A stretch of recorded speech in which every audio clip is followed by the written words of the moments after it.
A long road and the money's gone. All the games where you played your part from the very start, just to come this far. You should know I believe in you. Every race you run, you're my number one. Kick it off now and bring it on. This will be your day. 'Cause baby, you were born to win.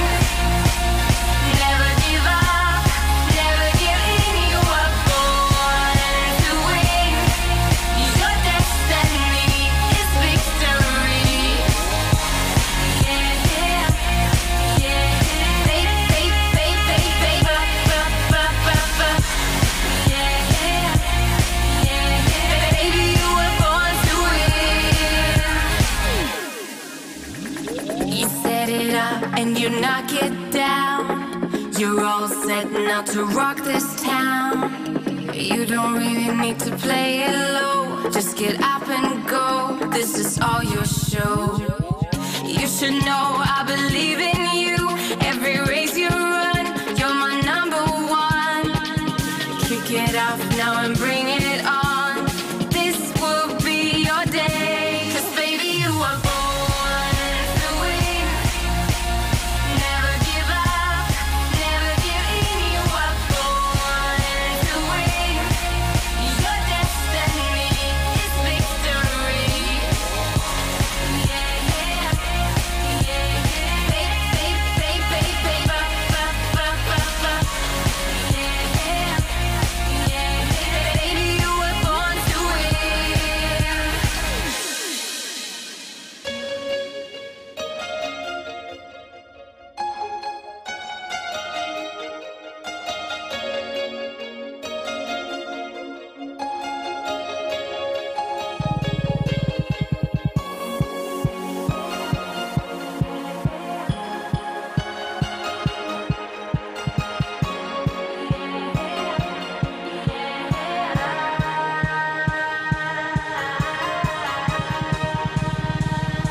Cause baby, you were born to win.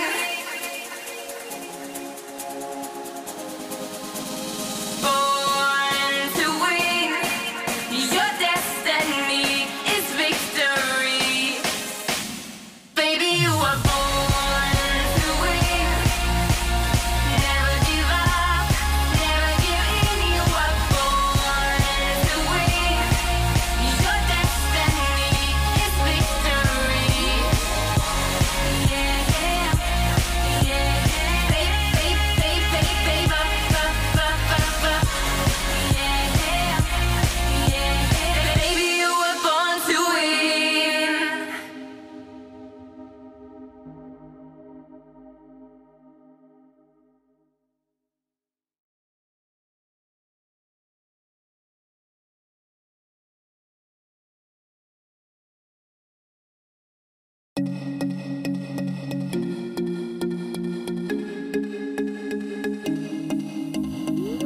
I know where you're coming from.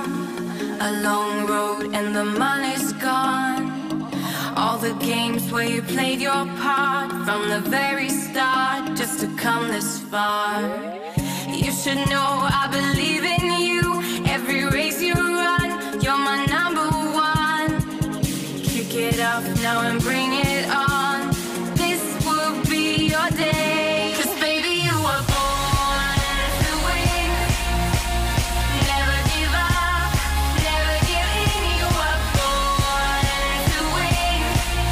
Your destiny is victory.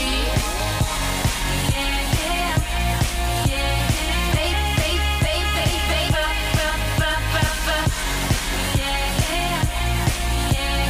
Baby, you were born to win. You set it up and you knock it down. You're all set now to rock this town. You don't really need to play it low. Just get up and go. This is all your show. You should know I believe in you.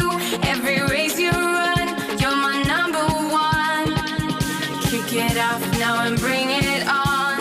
This will be your day. 'Cause baby, you were born to win.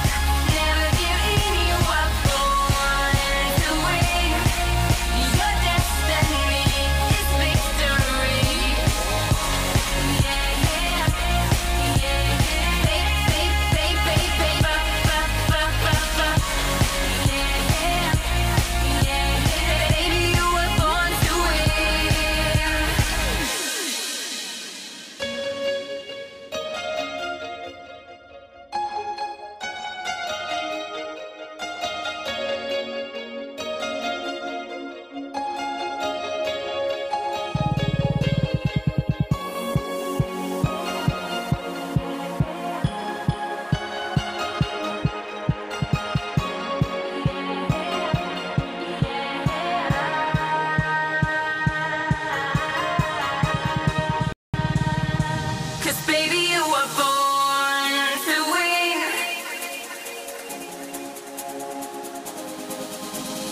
Born to win. Your destiny is victory. Baby, you were born to win. Never give up, never give in. You were born to win. Your destiny is victory. Yeah, yeah, yeah.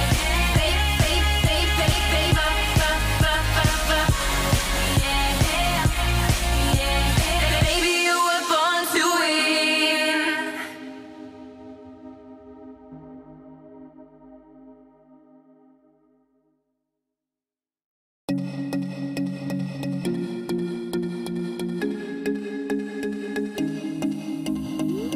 I know where you're coming from. A long road and the money's gone. All the games where you played your part from the very start just to come this far. You should know I believe in you. Every race you run, you're my number one. Kick it up now and bring it on. This will be your day. 'Cause baby, you were born to win. Never give up, never give in. You were born to win. Your destiny is victory. Yeah, yeah, yeah. Baby, yeah, yeah. Baby, you were born to win. You set it up and you knock it down. You're all set now to rock this town. You don't really need to play it low. Just get up and go. This is all your show. You should know I believe in you. Every race you run, you're my number one. Kick it up now and bring it on.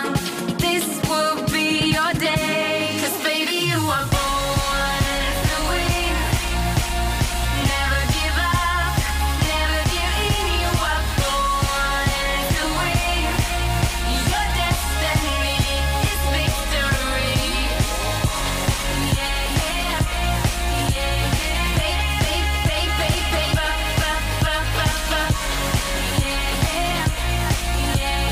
Baby, you were born to win.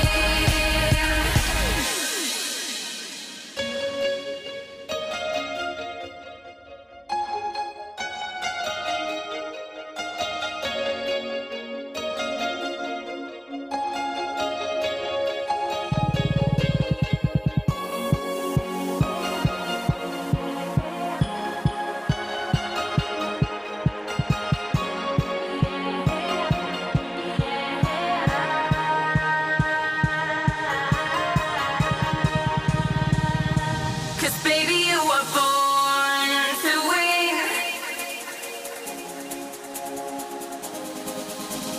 Born to win. Your destiny is victory. Baby, you were born to win. Never give up, never give in. You were born to win. Your destiny is victory. Yeah, yeah, yeah. Baby, yeah, yeah. Baby, you were born to win.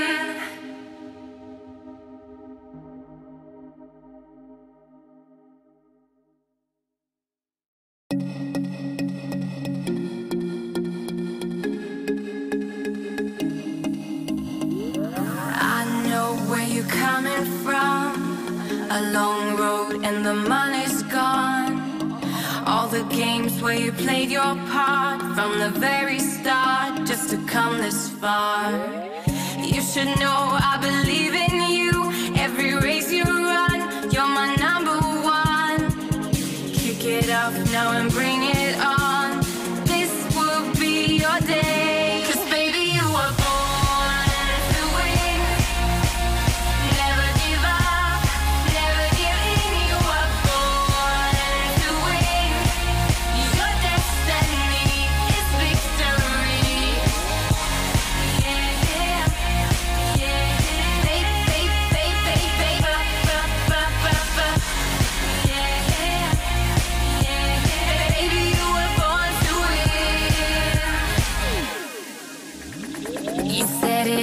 and you knock it down. You're all set now to rock this town. You don't really need to play it low. Just get up and go. This is all your show. You should know I believe in you. Every race you run, you're my number one. Kick it off now and bring it on. This will be your day. 'Cause baby, you are born to win. Never give up, never give in. You are born to win. Your destiny is victory. Yeah, yeah, yeah, yeah.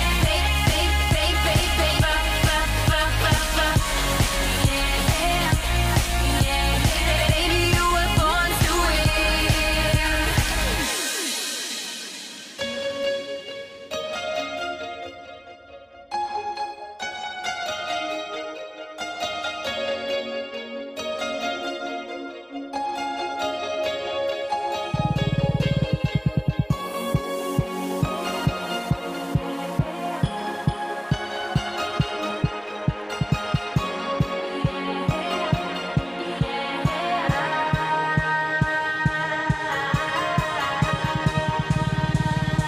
'Cause baby, you were born to win.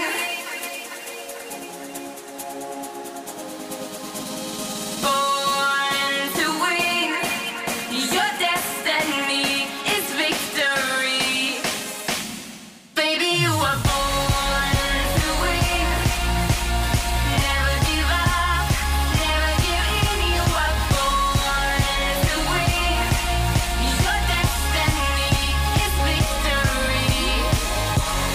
Yeah, yeah, yeah,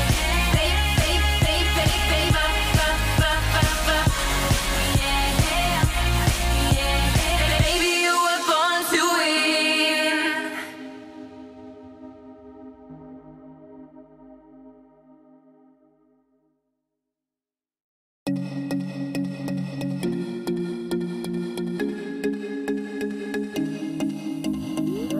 I know where you're coming from.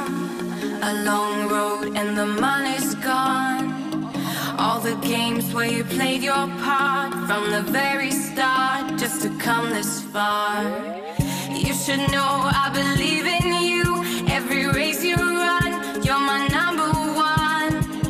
Kick it off now and bring it on. This will be your day. 'Cause baby, you were born to win. Never give up, never give in. You were born to win. Your destiny is victory. Yeah, yeah, yeah,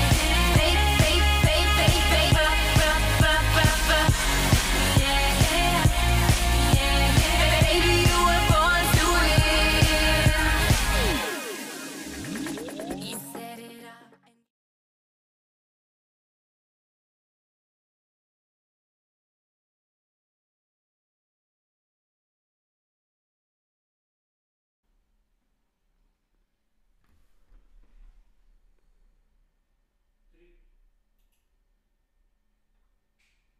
And welcome this evening here with us at World Pro Racing for this first round of the G1 Virtual Series brought to you by World Pro Racing in collaboration with Griiip.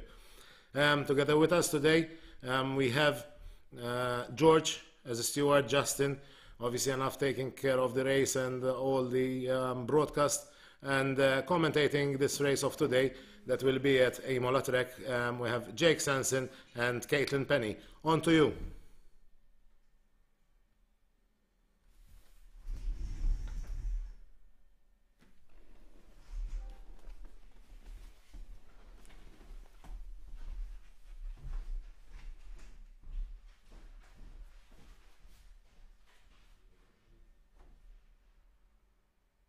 Hello everybody and welcome to what promises to be a fantastic first round of the World Pro Racing Griiip G1 Virtual Series from the Autodromo Enzo e Dino Ferrari.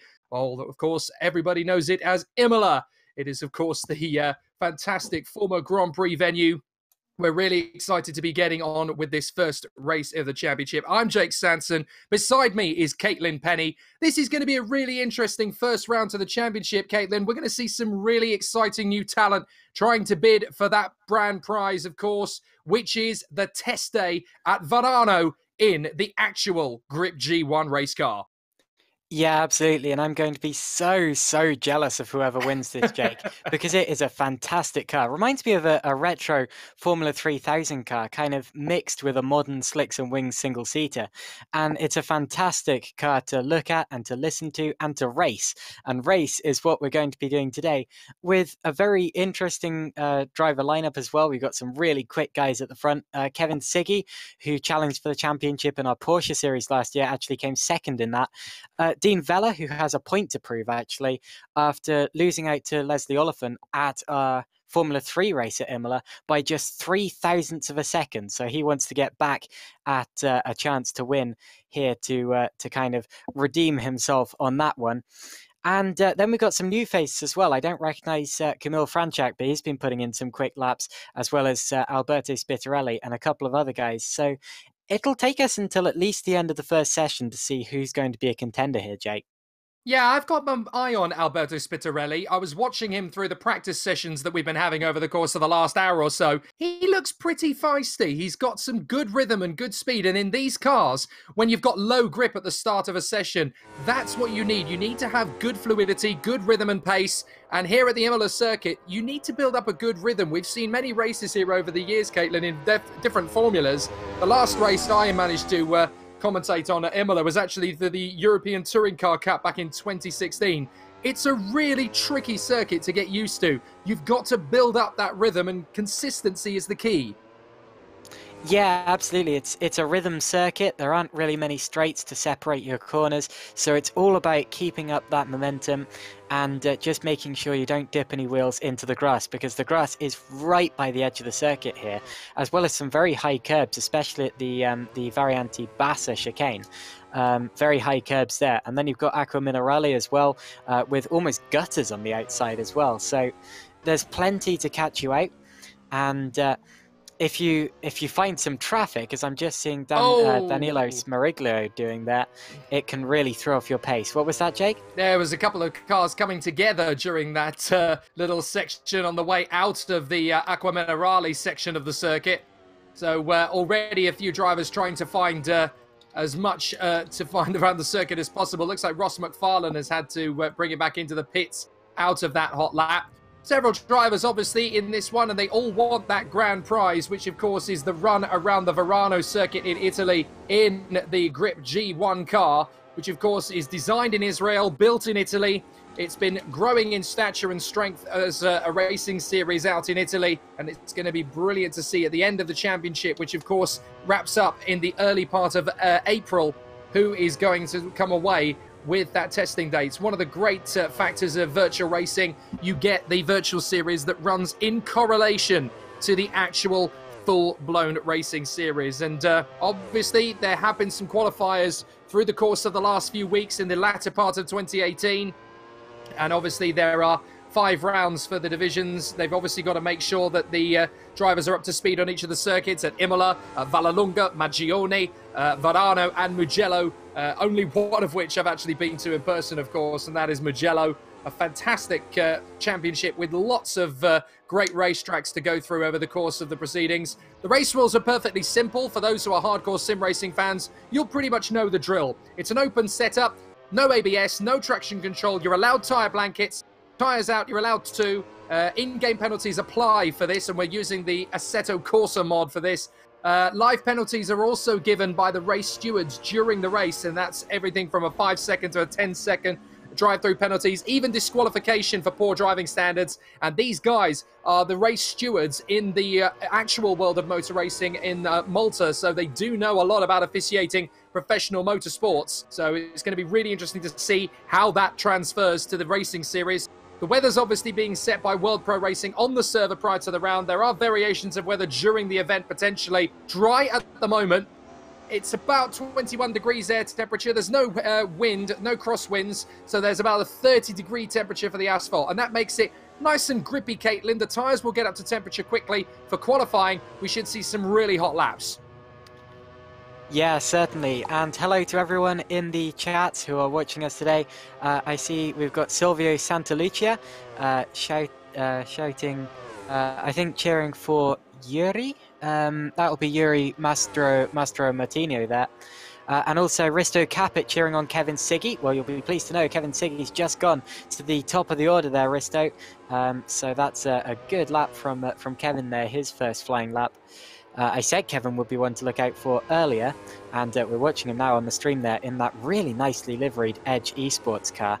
And then we've also got Danilo Santoro and Stefano Presenti cheering for the Morning Stars Academy team, a very popular and very high-ranking team which has brought a couple of drivers along today. Michael Attard cheering on Dean Vella, who is currently 5th in the standings. So good to see you all watching today. We've got a decent number of viewers on both streams, actually. More than I think we had at this point in the Formula 3 race we did at the circuit a while ago. So that's good to see. Welcome in. So William Zabini is now the man who's trying to push the envelope a little bit to try and go for that pole position time. His best at the moment is a 1:42.8. He needs to find another 0.391 of a second, really, to topple Kevin Siggy. Bernard Vella goes to the top, though, in this practice session of a 1:42.2. This is to give us a bit of an indication as to who is going to be the major fighting forces within this field. We need to get a bit of an understanding of this realistically, because obviously the times will change as we go. Danilo Smariglio goes up into 3rd position, just a whisker in front of William Zabini and Daniele Pascali. Ross McFarlane, the Scot, is there in 6th position in front of the Israeli driver Avi Markovic. Dean Vella has popped back into 7th place. The Maltese driver Dan Stromer and Josef Starowej are there in the top 10 at the moment. The gap between them all, it's still quite a decent gap at the moment, because there are a few drivers out there who are just trying a few things in terms of setup, just trying to get the balance of the cars. And let's not forget, of course, that in this practice session, Kamel Franchak, who was very lightning fast in the earlier practice sessions, has not yet set a lap time in this practice session. So when we get started for qualifying, this is going to be a very tight battle. William Zabini is capable of a quicker lap time than his current 1:42.848, which has him 4th. He was on a quicker lap just now, but he crashed coming out of the final braking zone. So he definitely has potential. And look at Kamil Franchak as well, going to the very top of the order there, a 1:42.094. And that is over a 1/10 of a second faster than Bernard Vella in 2nd. So quick times for both of them. Another driver who's capable of more is Kevin Siggy, who set a fastest first sector and then abandoned his lap. So Siggy capable of challenging the top times. In fact, he was 3/10 quicker than Franchak in the first sector alone. More to come from a lot of those top drivers, as Daniele Pasquale, one of the Morning Stars Academy drivers, is going half a second up on his time. This should put him 4th or 3rd if he's quick enough in this final sector. And we'll see as he crosses the line. Siggy currently up to 4th. Nice. Yep. That's a very sweet lap indeed, a 1:42.4.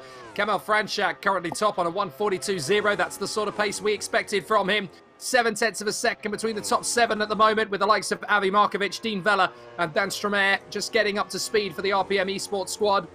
But there's some really entertaining talent in this field. Kamil Franchak and Bernard Vella looking likely to be the pace setters at the moment, from Siggy, who is there in 3rd position.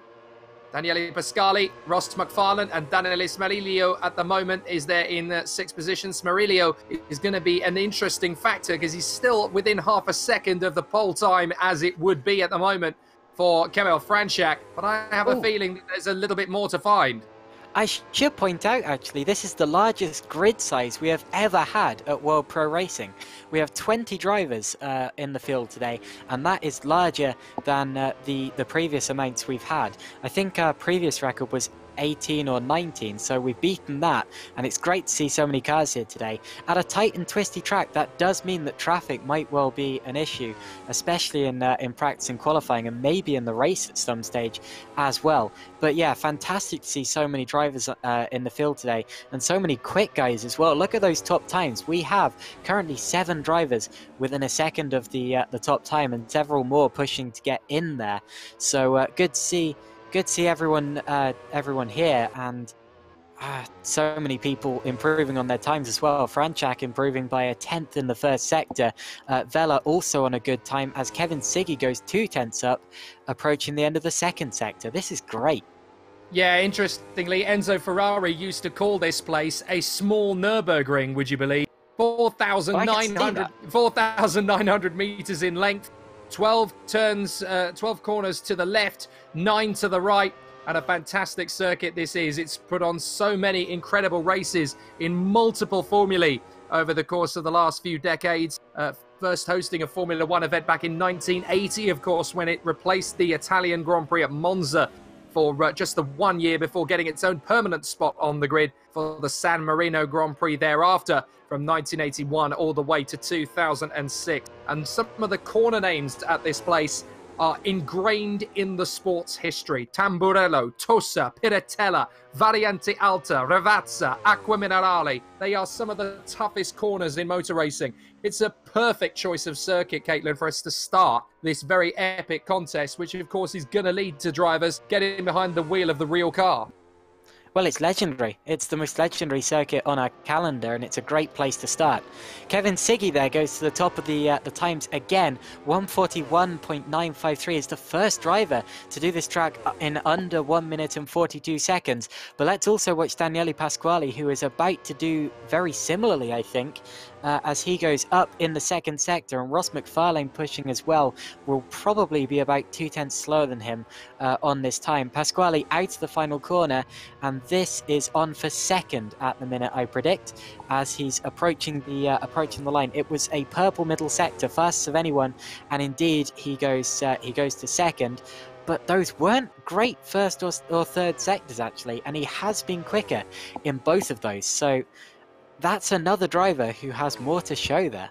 Bring on qualifying. That's all I could say. It's going to be really tight. I mean, look at those 3 at the top. Less than 2 tenths of a second covering Siggy, Pasquale and Franchak. That's going to be really interesting to see how they can turn this around. So Kevin Siggy Rebenak at the top spot at the moment from Daniele Pasquale and Camille Franchak, and then it's Bernard Vella from Ross McFarlane and Danilo Smerillo, and then Avi Markovic from Will Zabini, Dean Vella and Dan Stromae in the top 10. 1.6 seconds covering that top 10 as well, so it is going to be quite tight. Just outside the top 10 we've got Joseph Stariewicz and Sandro Zara, and then we have Michael Mercieka and Federico Baldi from Yuri Mastromartino, and then and then we have Steve DeSillis from Filippo Caricati, Alberto Spitaleri, then Gianluigi Coraio and Massimo Paganini. No surprises really to see a large number of Italians in the mix. They obviously know this Griiip G1 car of old, having watched it in their native country over the course of the 2017 and 18 seasons. They want to get their hands on a test day in it, but it looks like early doors suggests it's going to be a very tough fight to get there, as Siggy Rebenak goes faster still, a 141.822 now to get the gap between himself and Bernard Vella up to 2 tenths of a second. Vella going second. And Ross McFarlane about to go up to second. In fact, he's coming out of the final corner going 4 tenths quicker than his previous best. This is going to be under 142. It's a 141.894, less than a tenth of a second, less than 800ths of a second of Kevin Siggy. And the Scottish driver goes up into second position there behind Kevin Siggy, and makes it even closer at the top of the order, as Siggy is improving his lap currently by about a tenth of a second. So the times keep tumbling at the top of the order as more and more drivers start setting laps, and more and more drivers start setting quick ones too. This is going to be fascinating to watch the battle at the front end of the field. There's now 5 of them covered by, well, as little as makes no difference, a quarter of a second. Siggy Rebenak, McFarlane, Vella, Pasquale and Franchak and that's from 5 different nations as well. So really interesting to see the international flavour of this event. It is heavily populated by the Italian sim racing elite, but there is going to be some very determined racers out there who will obviously want to push for an opportunity to go testing around Varano in the Griiip G1, and it is a fantastic race. It's still very new to the world of motor racing, but it's already got some credentials. We'll tell you a bit about that in a moment. In terms of the championship itself, the G1 Virtual Series, championship points are very simply orchestrated. It is the same point scoring as FIA Formula 1 racing, so 25.14 for second, from 15 to third. Fourth place will get 12, fifth will get 10, then sixth will have 8, and then 6, 4, 2, 1 for the remaining drivers in the top 10. So nice and easy for the die-hard motor racing fans to follow. But who is going to walk away with that first 25 points? Who knows? Me. Well, it's a good point you mentioned that, actually, because, of course, we have to make sure the nature of Assetto Corsa, we are actually on the grid, so we need to make sure we get out of the grid before the start. Is the very nature of Assetto Corsa, but the steely-eyed racers, the steely-eyed racers will, of course, spot that, and will make sure that we get out of the starting grid accordingly. But it is going to be a really exciting battle. 0.072 between these two at the top spot at the moment, and it only promises to get closer. And this, of course, is only over 1 lap. You tend to find that a lot of drivers will actually find the race itself is where they can really show their craft. This is still only practice, of course. This doesn't count towards the qualifying times or the race order, but still we're seeing quick laps coming in. I saw that Siggy was about to go quicker, and he did. His first and second sectors weren't great, but he pulled something magical out in the third sector to go fastest of anyone by a long way. And that pulled his lap back from the brink. It's gone 141.671, and considering no one could get under 142 until about 5 minutes ago, that's very, very good, as he goes over 0.2 of a second quicker than anyone else. So Siggy, obviously the favourite at the minute, as he slides into the grass actually on his in-lap there, and Ross McFarlane can only watch on and think about how he's going to match. So already there is anticipation and intrigue about how the about how the series is going to. It is a very, very interesting circuit, this, the Imola circuit, and the car they are using, the Griiip G1, is a fascinating piece of kit, actually, and obviously the virtual on the real live version, it is a tubular 4130 chrome moly steel space frame chassis with the Aprilia RSV4 1000cc engine outputting 201 brake horsepower, with the intake and exhaust systems specially built by Griiip. As I said before, designed in Israel and built in Italy with a 6-speed sequential gearbox. Engine ECU has a built-in cutoff for clutchless quick up and down. Also, the drive shaft system is basically to limited slip diff, double wishbone made from Air Force section, push rods actuated, coil over dampers, front and rear anti-roll. There's high downforce. The twin element wings of the front and rear give you plenty of grip, complete with rear diffuser and front splitters, are very much into spec of lightweight single-seater. The brakes are 2-pot calipers, double circuit, acting on 256mm diameter ventilated discs. The fuel tank is obviously an FT3 28-litre FIA grade, and the weight of the car, including fuel, is 390 kilos. Plus, of course, you have the front, rear, and side crash structures approved by the FIA, along with all of the mod cons you would expect to find from a modern-day single-seater racing car. But the fact of the matter is this: you've got high aero, slick tyres, 201 brake horsepower from that Aprilia RSV4 engine. This, Caitlin, is a mean bit of kit. Yeah, to be honest, it's a shame that we don't see it in more series. It has its own single make series, of course, which is the Griiip G1 series. But of course, I'd love to see this car racing elsewhere as well. Like, you know, I'd love to see it in the future in things like Euroboss or club racing single-seater championships as well. The sort of Monoposto championships. Yeah, certainly. It wouldn't look out a place in those, and it would be a fantastic addition. Great looking and sounding car, as I said, and I would love to have a go in one. I've had a go in one on Assetto Corsa, but it's not the same as in reality. But yeah, it's a great little bit of kit, and it's going to provide us with some really good racing, as it did when we tested this.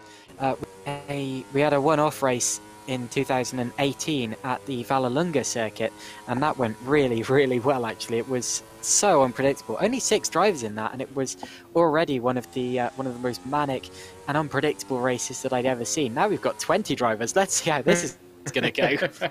Well, the thing is, I mean, for those who are sim racing fans, and for those who are virtual racers, this is a good car to have a play in. I've had a few laps myself around the Imola circuit this morning just to get a feel for it.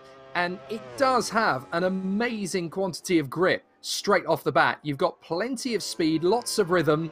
It's easy on the setup as well. You can make big gains just by playing smart. So this is a good car to get into the world of virtual sim racing. We may get a few more drivers turning up for the next couple of rounds of the championship with another opportunity to go for the big guns. But it is a great car to learn about the world of sim racing, particularly at single-seater level. It's a great starting point for those who want to have a professional career, both in virtual and real racing. It's a fantastic bit of kit in terms of the Griiip G1 car as well. If you like what you see with this particular machine, you can actually book a test drive out at the Verano circuit, or well, I have a feeling you can even take it to one of the other circuits that it races on in the Italian Champ. But this is still a very new car. You've got to remember it had its first full season in the 2018 campaign. So Griiip G1 is still a very new concept. And I think it's only going to get better and better as more people hear about it. It's a lovely car. And I have to say, looking at the practice times as we are coming to a close in this practice session now, and the gap between the top 5 is still under half a second. It's still not really guaranteed, and still not really clear who is going to take the victory. Hey Jake, we're about to get a 7th car into that mix as Danilo Smariglio comes out of the final corner 5/10 up on his best. Now where was he before? He doesn't actually jump up any positions, but he does go within half a second of the leader, meaning we have 7 cars in there rather than the 6 that we had before, as Daniele Pasquale as well sets the fastest first sector of anyone. That's a purple sector there for Pasquale in the first sector. His second sector hasn't been great, even for, or no, by his standards. That came out sort of wrong. I meant by his standards, not even for his standards. Pasquale is one of the quickest drivers on the grid. And as he comes out of the final corner, this is a challenge for pole, actually. Let's keep watching this time. This is a challenge for pole, or P1 in practice anyway. And it goes second, less than a 10th off Siggy's time there. And well, this is still only practice, so that doesn't actually count towards the grid order.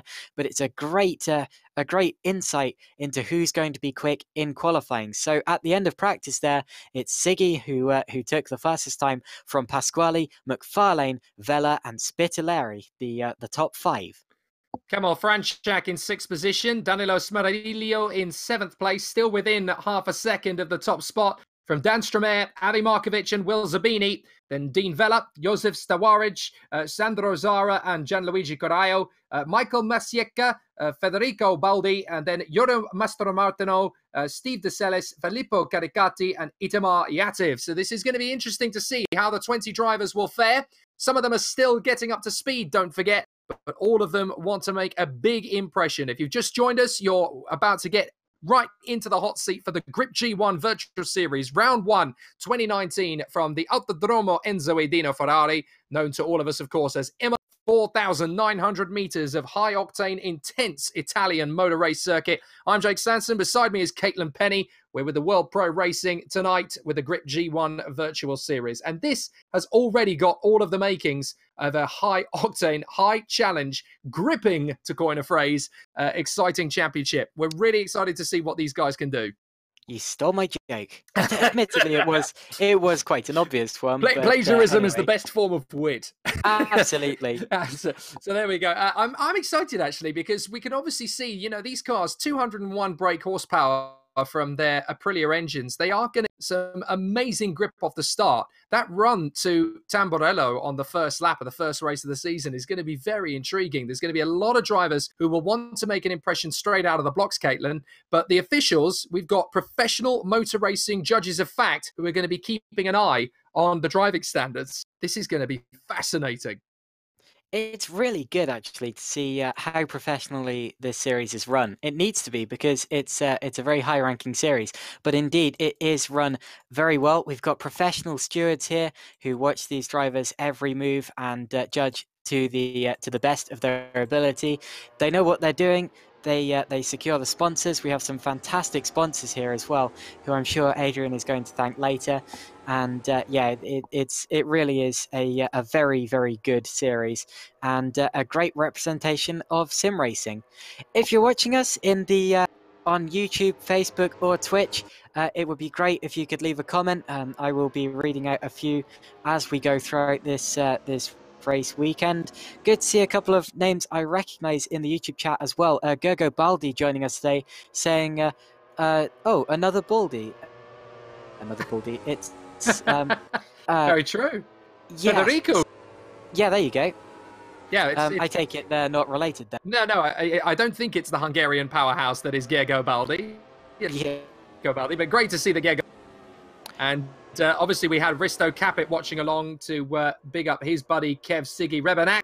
And Risto Capit, of course, is a very talented sim racer in his own right, as one of the front runners in the Grand Prix Virtual World Championship. Josh Martin as well, who works with World Pro Racing quite a lot and has a couple of interesting ideas. So more projects coming to do with Josh Martin. Good to see you here today. He says, hashtag Team V Racer. So we know who he's cheering for, so that's good. And Ian Ford, Oz, in the Facebook stream as well, saying hands gear shifts of the steering wheel. That's so cool. I'm not entirely sure. Let me watch one of the gear shifts and see if I can spot what he means. But yeah, these are fantastic cars. So, oh, look at that! Yeah, actually, that's a really nice animation for the gear shifting there, as the hand goes back to click the sequential paddle on the back of the steering wheel. That's nice. Alberto Spitaleri will be the first driver in history to set a flying lap in the Griiip G1 Virtual Series here in the first round at Imola in 2019. And we're pounding around with him at the moment as he tries to get in a decent first sector. All going well at the moment. The first lap is almost certainly not going to be the fastest for any driver out there. But they've got to be very much on this from the off. These tyres will get up to temperature pretty quickly. The asphalt is 24 degrees Celsius, air temperature 18. So the tyre temperatures will be pretty high right from the off. So you've got to get as much out of this car and this circuit as possible. 10 minutes on the clock for qualifying. And we're already 7 minutes to go. So this is going to be a very tight qualifying session. First few Sector 1 times have come in there. I think 10 drivers or more have gone through the first sector time already. And it's Kevin Siggy who is the quickest of the bunch with a 29.2 in the first sector. Really not bad. He's about to complete the second sector, in fact. And he's about 2/10 down on Spitaleri in the second sector. So it's going to be between Spitaleri and Siggy, who are going to set the fastest times at the start of this session. It's going to be Spitaleri who sets it first, so we'll watch him as he comes through the Variante Bassa to set the very first qualifying time here in the Griiip G1 series. And this looks to be a relatively good one. It's a 142.282.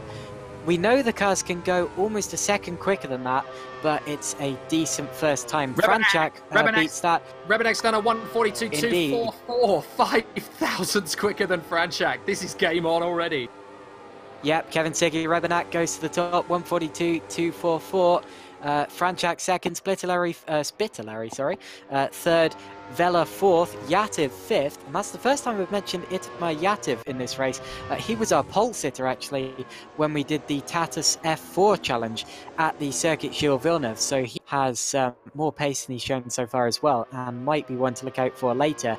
Yativ, I believe, in his third event for us here with World Pro Racing, and then we have McFarlane and Markovic, the top 7 so far, as they go for a second qualifier. So this is going to be fascinating to see who can really make a big gain Itamar Yativ actually did his flying lap and came straight back into the pits. I have a feeling he was trying to get some good... I think he wanted some good lack of traffic. He wanted some space to build himself another good lap in there. 5 minutes to go, halfway through qualifying, and Sigi Rebanak is your man at the top spot. Daniele Pasquale goes fastest, the 1:41.7. Now we're getting the big times coming in. It's not going to be a few of the big names that we saw from practice really start to leap forward. There is nothing between Kevin Sigi Rebanak, Camille Franchak, and Alberto Spitarelli at the end of their first flying. Here comes Spitaleri. Spitaleri is going to get a decent lap in. Will he go top ahead of Daniele Pasquale? No. He is... Bernard Vella goes second. Franchak now comes up to... And then Kevin Sigi Rebanak just 1/10 of a second back. But Pasquale is the top spot. 1:41.7 compared to Camille Franchak and Kevin Sigi Rebanak, who are both on 1:41.9s, 0.02 of a second. And that lap wasn't even Daniele Pasquale's best, because he went quicker than that in practice, and he's proving that again by setting the fastest first sector time of anyone on his next lap. So we'll see what Pasquale can pull out with this one. He just needs to keep it clean through the second and third sectors. Not a great exit to Acqua Minerale there.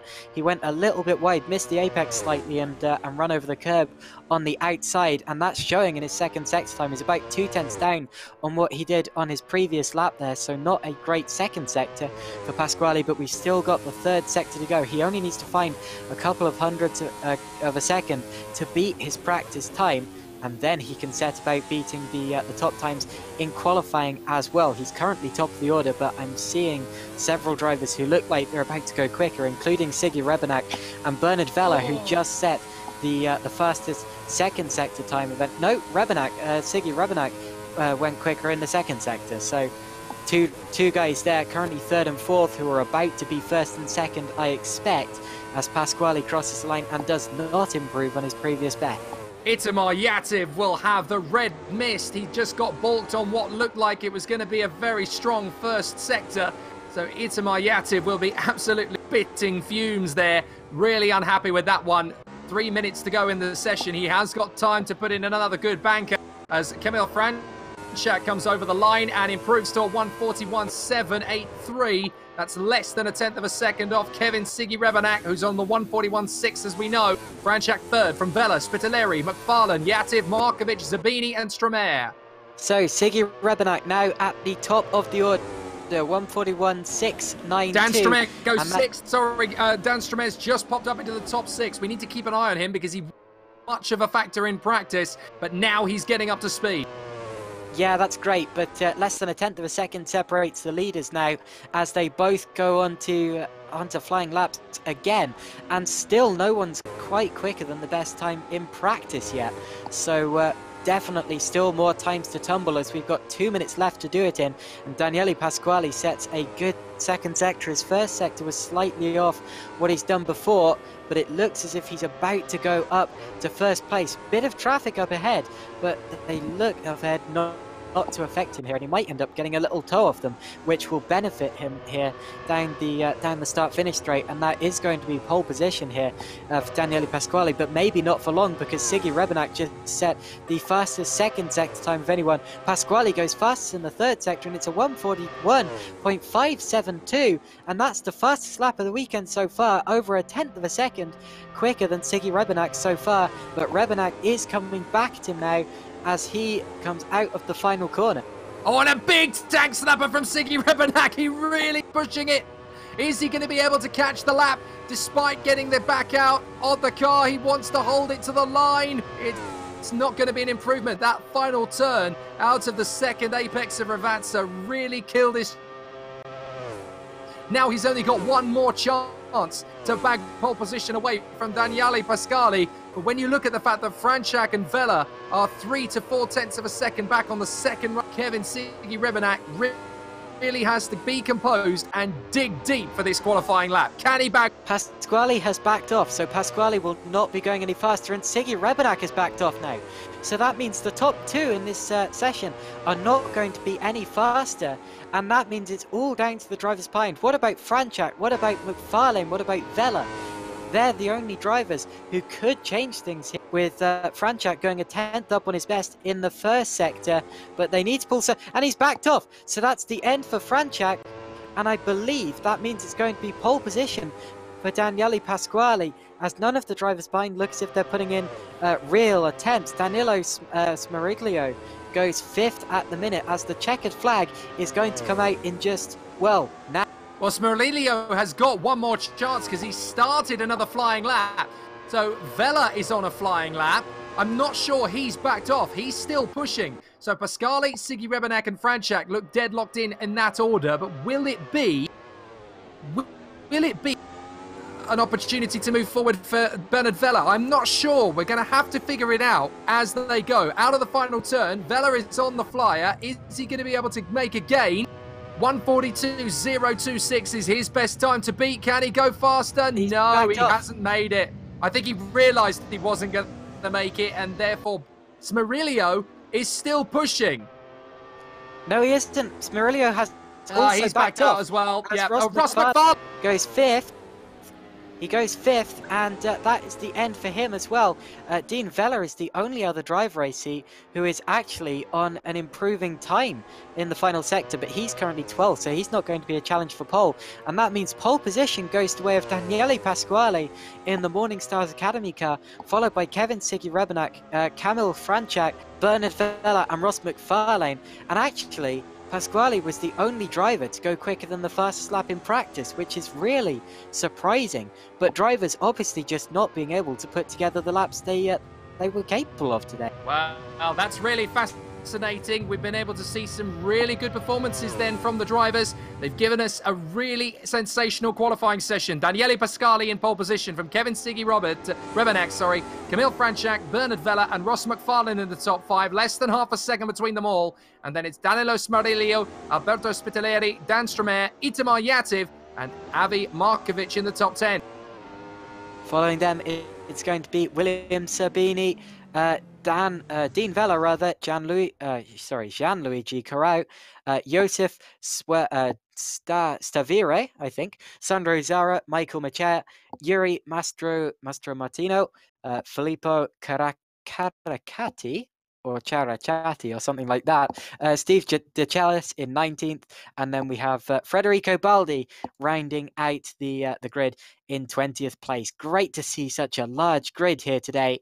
And we now await the start of the race. We're going to take over into the race session in about 2 minutes, which means I think the race will start in about 7. So we're going very interesting indeed. Sure, we're going for a short commercial break now, and we'll be back with you very shortly.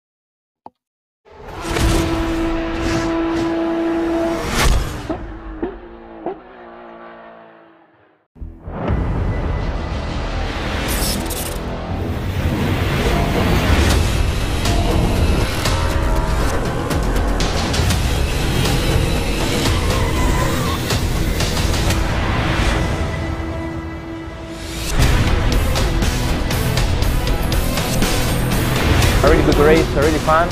I managed to reach the 2nd place.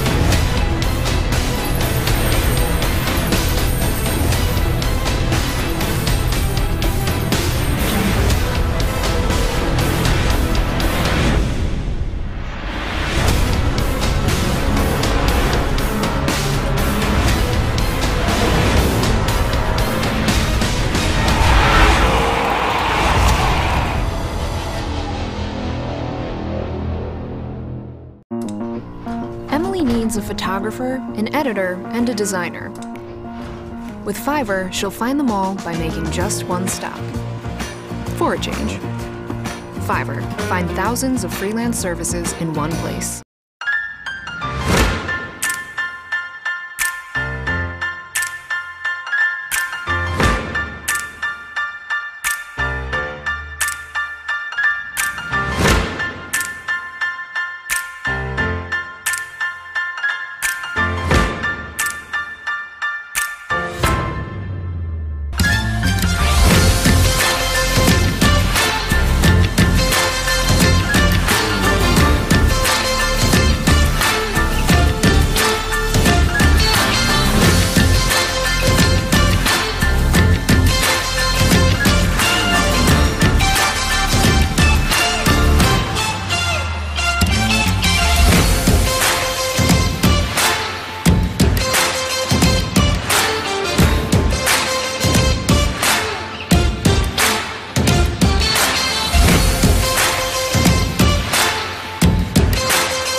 For me, the G1 series is really how racing should be done. It's the best place to race professionally, but still keeping close control over the costs.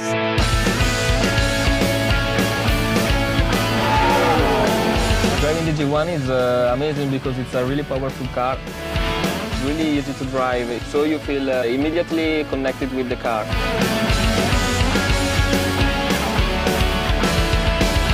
La macchina G1 è una macchina estremamente competitiva, anche messa a confronto con le altre categorie, più veloci di un Formula Renault. So, we're back for this first round of the G1 Virtual Series. 20 seconds till the start. I'll pass on the word now to Jake. And thank you very much indeed. It is time for the first round of the 2018 amazing round of the championship. This is going to be 2019, sorry, Griiip G1 Virtual Series. Jake Sanson and Caitlin Penny in the commentary box with you. Ready for the start here in Imola, the first round of the championship. Lights out and away we go. It is a cracking start from the front end of the pits already. And we have an amazing start from Pasquale. But already it is going to be Kevin Siggy Revenak who takes an early advantage up towards Tamburello for the first time. It's one of the best starts I've ever seen there for Siggy as he rocketed ahead of Pasquale, who didn't get a terrible start, but still dropped behind like he was made of stone there. Through the first couple of corners, it looks as if everyone's got through okay, with Siggy out in front. And indeed, it looks as if everyone has got through, so that's good to see. And it's Siggy from Pasquale, and then Franchak, Vella, McFarlane, Smeriglio. Spittarelli has dropped back, Spittarelli spun. So Spittarelli is our first casualty. That's a disaster for Spittarelli, losing the car and then obviously having to drop a long way down the order. Well, he's down to 7th position from what I can see in front of me. But Dean Vella has had a terrible start as well, unfortunately, and has dropped back into 12th position. So not the greatest of positions for him to go through. Meanwhile, though, it is still Siggy Revenak leading the way from Pasquale. Then it is Franchak just trying to stay with the two of them at present. Bernard Vella finds himself there in P4 at the moment. So Bernard Vella in front of Dean Vella as we saw. But Daniele Pasquale is still trying to chase after Kevin Siggy Revenak in the hope that he is going to have his opportune moment as Michael Mercieka has had a bit of a spin on the way out of Acqua Minerale and up towards the Variante Alta chicane. So Mercieka has had a big problem. Yeah, I believe that Mastro Martino was involved in that as well, and Mastro Martini stops on the exit of the corner, and wow, Machea had to really avoid him there. In fact, I believe that Mastro Martino may have been trying to give the place back, but did it at a bad time. Anyway, whatever the case, Siggy crosses the line first after the first lap. He's followed by Pasquale, Franchak, Vella, McFarlane, Smeriglio, Streamer, Yativ, Markovic, but look at Markovic. Side by side, sorry, McFarlane's trying to come around the outside of Bernard Vella. And Markovic has run straight into the back of Yativ. Big incident. Markovic completely missing his braking point and slamming into the back of Yativ. And Daniel Streamer has been involved as well. So 3 cars off there in one incident with Markovic just missing his braking and going bowling. Yeah, very easy to do, unfortunately, but Markovic just missed his braking point. Not a lot he can do about it. Now he's trying to get himself back into contention with Itamar Yativ, but it's a big disaster for Avi Markovic. 3rd place, Bernard Vella up the inside of Kamil Franchak there, and that's a very... Whoa! Into Piratella. That's a very unusual place to try a move, and it may well have worked there. Franchak didn't know he was there until he turned in and found out he had no more space anymore, and Bernard Vella makes the move stick. Franchak coming back through. That's not Franchak, that's McFarlane. McFarlane trying to get his run at the inside line. He might get the run into the chicane, but he's going to get a little bit of support here too, as Bernard Vella has to concede the place. So that is Ross McFarlane making a big move. He really read the situation beautifully. And the Saltire continues on his way up in the top 3. Yeah, sorry, I thought it was Franchak. It wasn't. It was McFarlane there. And Vella has come out pretty badly in that, actually. He's slotted in between McFarlane and Smeriglio, which is absolutely not what he intended with that very ambitious but successful move. Now watch the lead as Pasquale has the slipstream on Siggy down the straight. Pasquale to the outside here as we head towards Tamburello. Can he outbrake him? He needs to get all the way alongside him, and he does do so. So through goes Daniele Pasquale into the lead of the race, passing Kevin Siggy Rebenak for P1 there. And that's a great move. It's worked out perfectly for him as they're followed through by Franchak, McFarlane, Vela and Smeriglio, who have sorted themselves out in that order after their battle just last lap. Sweet move from Pasquale. That's absolutely terrific. So Daniele Pasquale leads now from Kevin Siggy Revenak. Then it's Franchak, McFarlane, Vela, Smerillo, Zabina, Dean Vela up to 8th now from Joseph Stawarich, Alberto Spitalieri, and then it's Gianluigi Coraio from Sandro Zara, Itamar Yativ, Avi Markovic, Dan Stromae, Filippo Caricati, then Federico Baldi, Steve DeCellis, Michael Merziecka, and Yuri Mastromaratino. So a very interesting start to the race. But for Daniele Pasquale, it's now about him trying to get away from Kevin Siggy Revenak. Brilliant move that was into turn 1. And it's essential as well in such a short race. It meant he had to pull it off. And indeed, he did. So a really, really great move there for Daniele Pasquale, who now leads this race from Kevin Siggy Revenak. And it's all about now whether Siggy can stick with him and hope that that Pasquale makes a little mistake. But for now, it is Pasquale leading this race comfortably. And we'll see the order update itself at the end of this lap as Federico Baldi stops there at the back of the field. So Baldi might well be out of the race. He's dropped right to the back of the order. And he will be our first retirement, if he does indeed retire from this race, which would be a shame. And after that lap, indeed, the order updates itself and Pasquale is registered as the leader of the race. Now, can you believe it? We're already over halfway through.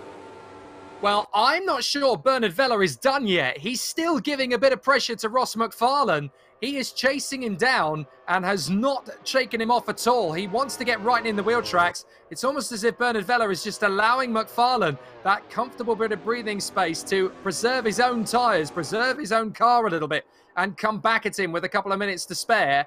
This is not a long race. You've got to remember, it's only a 10-minute race, so they have to keep pushing, and they have to stay hungry all the way through. So a bit of a problem there. I was wondering for a moment if I saw a couple of spots of rain, but I think that might have been a bit of... I think that's an error. I don't think there's actually rain coming down. I don't believe it can rain in Assetto Corsa. No, I don't think it can. So I wasn't entirely sure. I couldn't remember for a moment whether it was possible or not in AC, but it isn't. So, Pasquale, Siggy Revenak, Franchak in 3rd. He's pretty much in no man's land at the moment. He doesn't have much to do, sat in 3rd place. McFarlane is just trying to shake off Vela and Smerillo, with Zabini in 7th place from Dean Vela, Joseph Stawarej and Alberto Spitaleri, who has not had the race that he was promising us when it came to his qualifying pace. He just hasn't quite had that sort of speed. Yeah, well, he had that incident on the first lap, had a little slide and dropped down the order. It's to be honest, he's done well to only drop to 10th position. Now, up the front of the order, the top two were registered as being 7/10 of a second apart at the end of the last lap. Now they're just under 4/10 of a second apart. So that's come down by over 3/10 of a second. And if it does the same thing this lap, then Siggy is going to be right. Well, he's going to have a challenge at passing Pasquale here. Oh, something's happened to Stawarej. Something's happened to Stawarej. Unfortunately, it looks as though he's off the circuit, so he's dropped out of the top 10. Gianluigi Coraio up to 9th. Itamar Yativ now into 10th position. And unfortunately, that has dropped Joseph Stawarej right down to about 14th, I think. Also, elsewhere, we've got a drive-through penalty, and that is for Sandro Zara. He's been given a drive-through penalty for cutting the course at various points. So I think he's just overshot the curbs on too many vantage points on the circuit. Meanwhile, Kevin Siggy Revenak is digging deep and finding more speed. He's got the gap down again to 3/10 of a second. He's not done yet. This is the penultimate lap of the race as well. He's only going to have one more lap after this to get back at Daniele Pasquale. So this stage in the race is completely essential. However, Pasquale is really reacting to this pressure and setting fast sector after fast sector. This lap so far has been about 4/10 of a second faster than Siggy. So the gap's coming back out again. And this is a disaster for Siggy this late on in the race. It means that it's pretty much over unless he can get unless Pasquale makes a mistake, pretty much. We've only got one lap left to go, and they're just about to start it now, with Pasquale leading from Siggy Revenak, then Franchak, McFarlane, and Vela, the top 5 here. Then it'll be Smerillo, Zabini, Vela, Corrao, and Yativ. The top 10 score points, those are the top 10. and we'll see if there will be any last lap changes, as the gap for the lead is just under 0.7 of a second. So as we head into the last lap, it looks to me as though Daniele Pasquale has responded to the pressure from Kevin Siggy Rebenak and has actually got himself into a stronger position. He needed to pull out the beans on that last lap and really give it some welly. He has done so, and so it looks as though the Italian, who knows this circuit very well virtually, has done a lot of laps around the Imola circuit, is looking good. It looks to me as though Daniele Pasquale is going to be able to hang on to this one in front of Kevin Siggy Rebenak, with Kamil Francic hanging on for third. Final half a lap now, and Pasquale pulls out another 10th on Siggy. This looks to be over, but I don't want to curse anything. We have just a couple of corners left to go. Variante Alta, followed by the Ravazzas, then the Variante Bassa. Just looking further down the order as well to see if there are going to be any moves on this final lap. Dean Vella has... well, who's he behind there? That's not someone I'd expect. I'm quite confused by that. He's just... Okay, never mind. He's just... Okay, well, we'll see at the end of this lap. I'm really confused by that part of the order. But whatever the case... Here comes Daniele Pasquale. 10 minutes of the season are now up and Adam. 25 points on the board are about to go to the Italian, who blasts out of the final corner. Daniele Pasquale takes the checkered flag and wins the first Griiip G1 Series race of the 2019 season. Fantastic result for the Italian. Daniele Pasquale wins from Kevin Siggy Rebenak. Kamil Francic is in a brilliant third position from Bernard Vella and Danilo Smerilio, who crosses the line in front of Will Zabini. Ross McFarlane slipping to 7th in the end. A disappointing end to his race as he dropped a few seconds. Dean Vella in 8th position. Maybe that's who you spotted. Ross McFarlane getting crossed up rather than Dean Vella. Gianluigi Corraio and Itamar Yativ rounding out the top 10 from Avi Markovic and Joseph Stawarej. Just a whisker in front of Alberto Spitaleri. And then it is Dan Stromer who comes home 14th place. Sandro Zara, thanks to that drive-through penalty, has slipped back into a long way down the order. 16th place behind Filippo Caricati. And then we have Steve DeSellis and Michael Masieka in front of Yuri Mastromartino. And of course, we had the retirement early on from Federico Boldi. But the race winner, the first race of the season, is Daniele Pasquale, vincitore.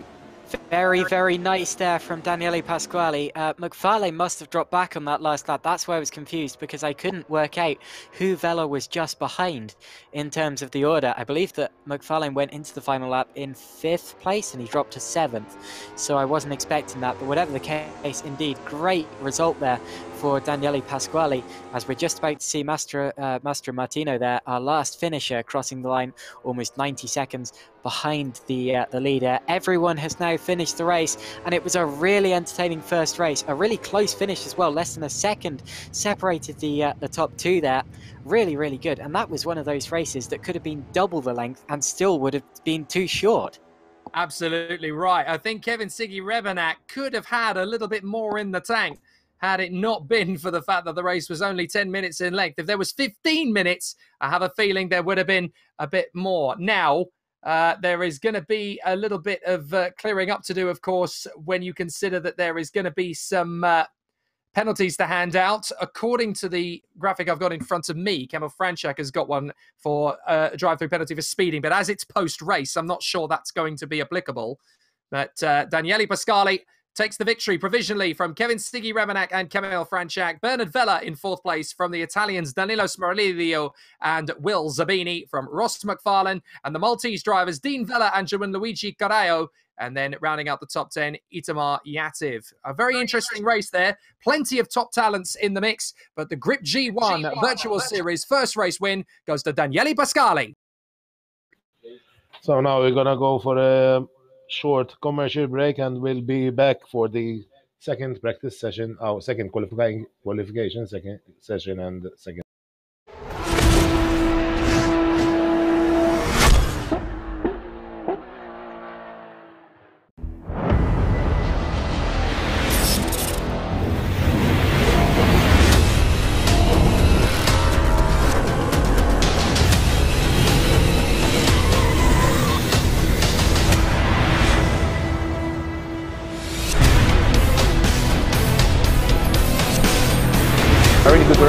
fun. I managed to reach the second place.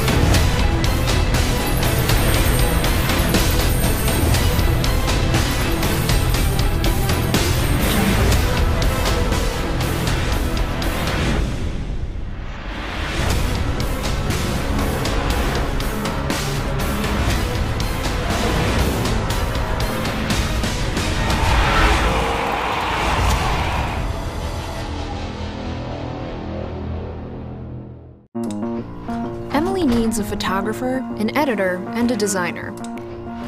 With Fiverr, she'll find them all by making just one stop. For a change.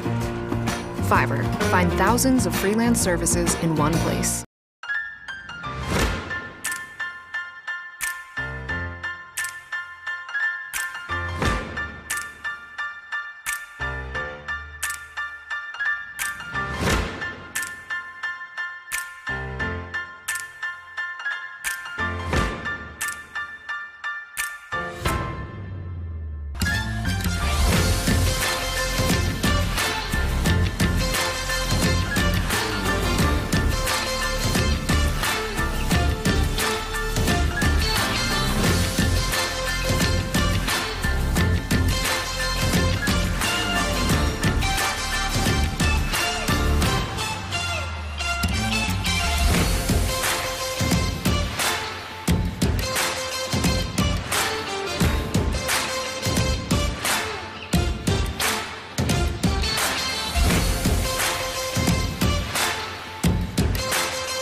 For me, the G1 series is really how racing should be done. It's the best place to race professionally, but still keeping close control over the costs.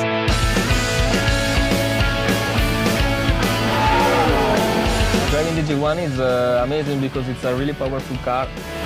It's really easy to drive, so you feel immediately connected with the car.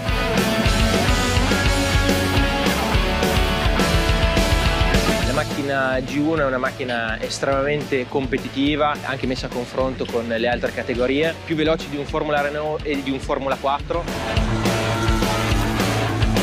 The braking performance is amazing as well. It's a really good car. I enjoy driving it. The technologies that Griiip provides me is what makes the series so special. I can access all my data at all times. And I can also compare the data to other drivers, so I can find my weak points, but also my strong points, and you can improve a lot on the track. L'altra tecnologia estremamente importante e innovativa è quella relativa alla visibilità, in cui i fan non solo possono seguire la gara live, ma possono seguire il loro pilota preferito grazie ai camera car, grazie alle videocamere che sono installate su ogni vettura. One of the most unique things in the G1 series is the virtual races. For every race, we actually race in the same track with the same drivers. When we get to the track, we can get the best out of it. It's the only series that combines both virtual races and real races in the scoring system. La G1 Series è un campionato estremamente interessante per tutti quei piloti che vogliono passare dal karting alla monoposto. For the cost of a karting season, the G1 Series is one of the best places to improve my formula skills before moving on to next levels. It was truly an amazing year and I just can't wait for next season.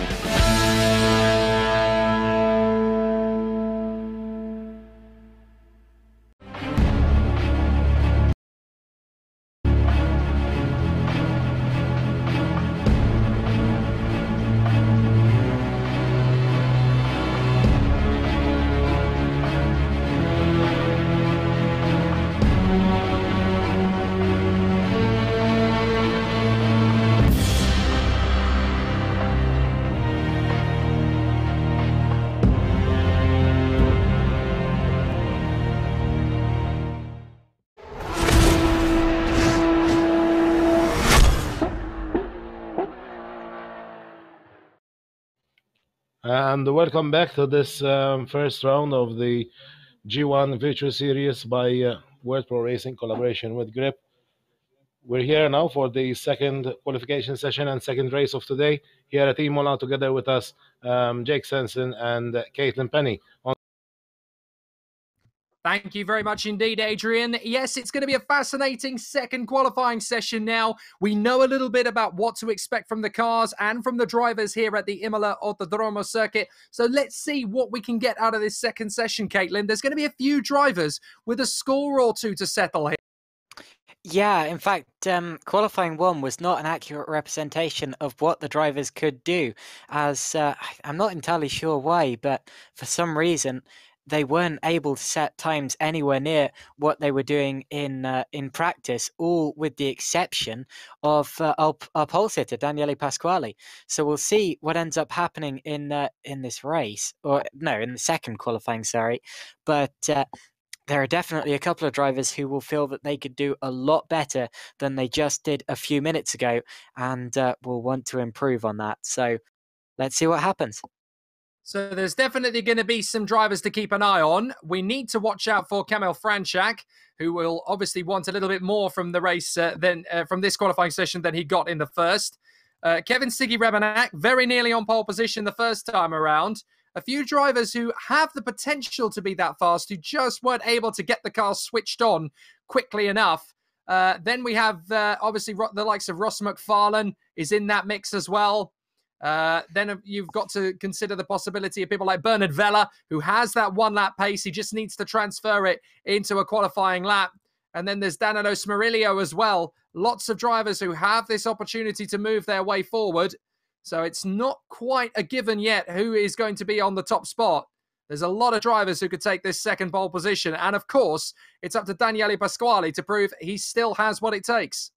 The first driver to start a flying lap is going to be Kamil Franchak, who we saw was one of the quick guys in the race. Let's watch this lap with him as he goes into the Tamburello. It's a left, a right, and a left. It's a corner notorious as it used to be a flat out 180 to 200 mile per hour left hand sweep. Unfortunately, claimed the life of Ayrton Senna very famously. Here's the Villeneuve circuit, which also used to be a sweep rather than a chicane, but now is a left and a right. Tosa is an unusual uphill hairpin, and indeed Franchak gets slightly loose there, to use an American term, on the exit of the corner, as is so easy to do with those off-camber corners. Now Piratella at the top of the corner, you can feel the car trying to get away from you as you try to run the minimal aerodynamic aid that you can, but it's all based on that corner. You need to find the balance. We've just passed Acqua Minerale as well. That's a very unusual corner, which dips down and then back up again. Here's the Variante Alta, massive curbs there, and you can't use too much of the circuit and run over the white line on the outside. Now we head back down the hill again. It's a very up and down circuit, reflects the topography of the terrain, and here are the two Ravazza turns, the last braking zones on the lap. It's a left and then another left as we accelerate out of the final corner and up through the Variante Bassa onto the pit straight to end the lap. So what is this first time from Kamil Franchak going to do? It'll be about the 141s. Yep, 141.805. Not a bad run at all, that from Kamil Franchak, but I have a feeling that that is going to be bettered pretty quickly. McFarlane is second, 0.6 of a second back from Itamar Yativ and Danilo Smerillo. Dean Vella going a bit better in fifth position initially. Up to second comes Kevin Siggy Rebanak, 0.106 back already. We're expecting 141.6s or 0.5s to be the pole times here. That's what they were in practice and in Quali 1. So we're expecting 141.6 or 141.5 at best. And Danilo Smerillo goes fastest in the first sector as he goes up through the Tosa corner. He is attempting to be the first driver to show us how it's done here. His first lap was nowhere near. I expect he dropped off in the third sector, but here he comes through the second sector down towards Acqua Minerale. And this is how you do it so far with the fastest first sector, in fact, that we've seen all weekend, now that I come to think of it, a 29.1. That's blistering. Yeah, it's pretty quick. Daniele Pasquale's now about to set off on his journey to get pole position, flirting with the pit wall. He is that close to the edge, trying to get the fast lap in. And a 29.3 was his first sector, a 141.859. He is stronger in the second sector, but he's still lacking a little bit in sectors 1 and 3. So Pasquale really needs to dial this up now. He's the fastest of all in the second sector. He has a little bit of time to find in sectors 1 and 3.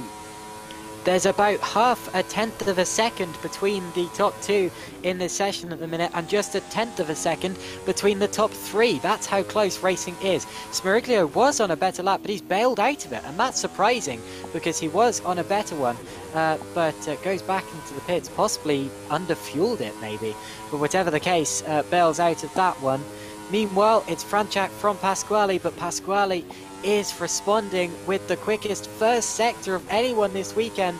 29.1 again, but it's quicker and is an improvement on Smeriglio's as Daniele Pasquale attempts to snatch pole position away from the Polish driver, and as he comes to the end of the second sector, it's another fastest sector of anyone.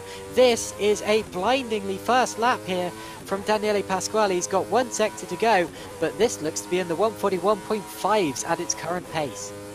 This has got a pole position lap written all over it. Down into Ravazza, the first left, he loses a little bit of curb, gets it planted back on the exit, turn in nicely for the entry, and this is a brilliant lap. He's going to finish it off nicely. Watch how close he gets to the pit wall. He uses the white line, but he's going to get a fast exit to the lap. What is this going to be? I think it's going to be in the 141.7s, 141.5! Yeah, told you. There he goes. Oh, Stunning. fantastic. Just over 2 tenths of a second ahead of Kamil Franchak there. Really great time from Daniele Pasquale. He was first of everyone in 2 out of the 3 sectors and faster than himself, or his previous best rather, in the third sector as well. And that is about as quick as this car can go around this track with a human behind the wheel, as Daniele Pasquale just demonstrated.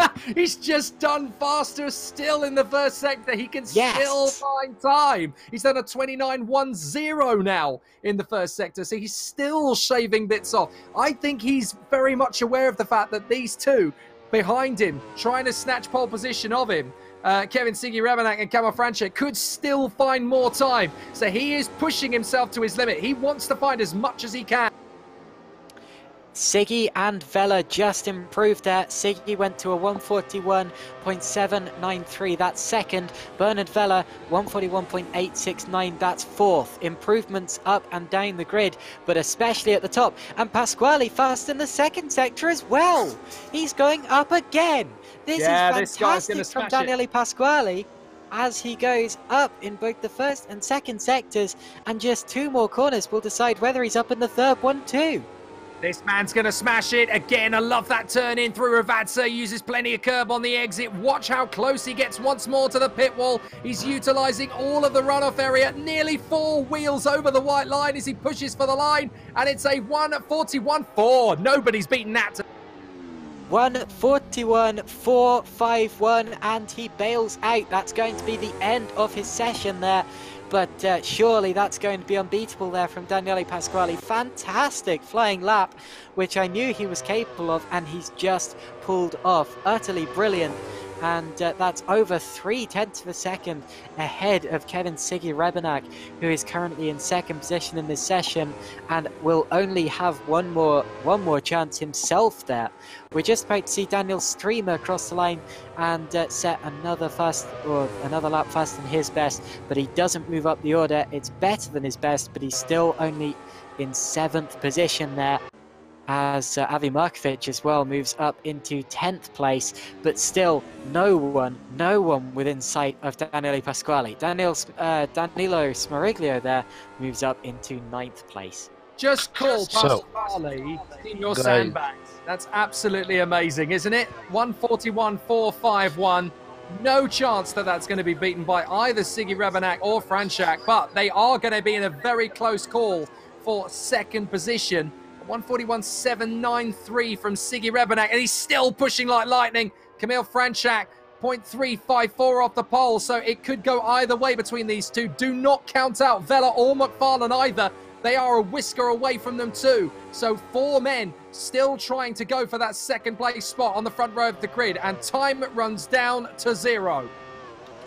So, just to interrupt, sorry for interrupting. Actually, at the time of Daniele Pasquali, actually the qualification laps of Daniele Pasquali are a little bit under investigation, because we saw that he actually went with 4 wheels over the white line on just before the finish line. So then, if we confirm that, we'll have seconds added to his race. Okay, thank you, Adrian. Good to get that update. Of course, if that lap is disallowed, he does have another one, 1:41.5. But obviously, the judiciary could decide that because he set his fastest lap with all 4 wheels over the white line, then he may get several times disallowed, which could give Kevin Siggy Rebenak the pole position regardless. So that's why he's still pushing as he comes to the line. And look at that, a 1:41.691. Brilliant lap from Kevin Siggy Rebenak. If Pasquali does get a penalty, that's the pole position lap. But it isn't, because Pasquali is still, well, his second fastest lap is still faster than that. So if that second fastest lap was indeed valid, his first lap may not have been, but if his second one was, and they decide to only remove his first lap, then he will still have pole position. And it's not my place to say, but I think that would be the fairest course of action there.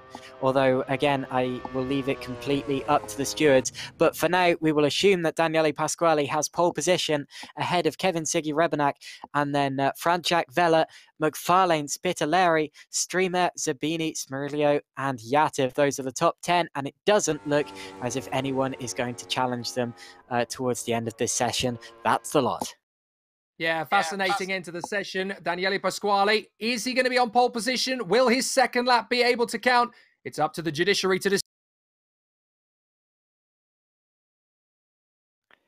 From 11th back, it's Avi Markovic, then Dean Vella, Josef Savare, and then Gianluigi Carrao, Sandro Zara, Michael Machea, Steve DeCellis, Massimo Paganini, Yuri Mastromartino, and Filippo Characciati.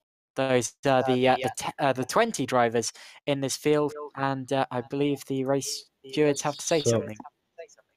Yeah, actually, if we find obviously enough that qualification lap of Daniele Pasquali was actually invalid, unfortunately we cannot change the starting grid in Assetto Corsa, but we'll be adding penalties to the final race result that he will have on the second race. So we'll add definitely a 1 second penalty, because that's what we've said in the briefing and in the competition rules.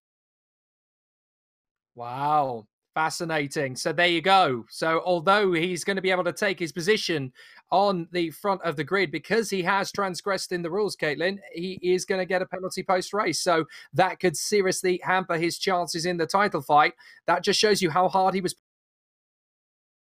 It's harsh. It is harsh, because but the rules are there. The rules are there on purpose. Yeah, they have to be there. The rules are there. It's harsh because his second fast lap would also have given him pole, and if that was valid, then that would be very disappointing for him. But at the same time, the rules are there, so we'll have to see. And it does mean that he's going to have to not just win this race, but win it by over a second, which, remember, he did not do in the first race.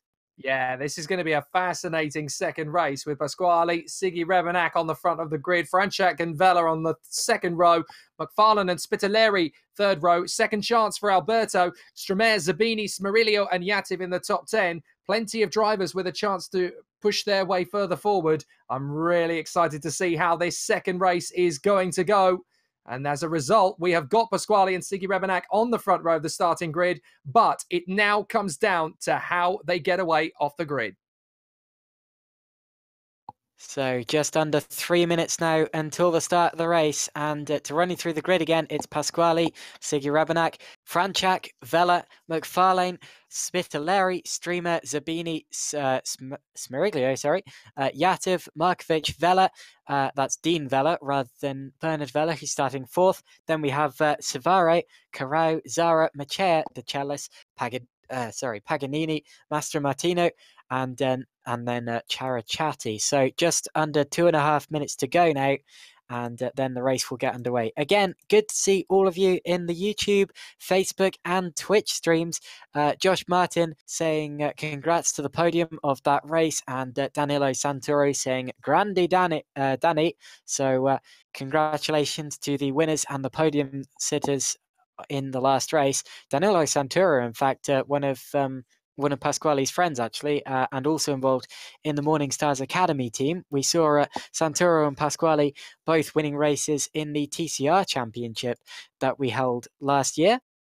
And then also good to see the people in the Facebook stream as well, including Silvio Santalucia and Yuri Mastro. Well, actually, Yuri Mastro Martinez Racing.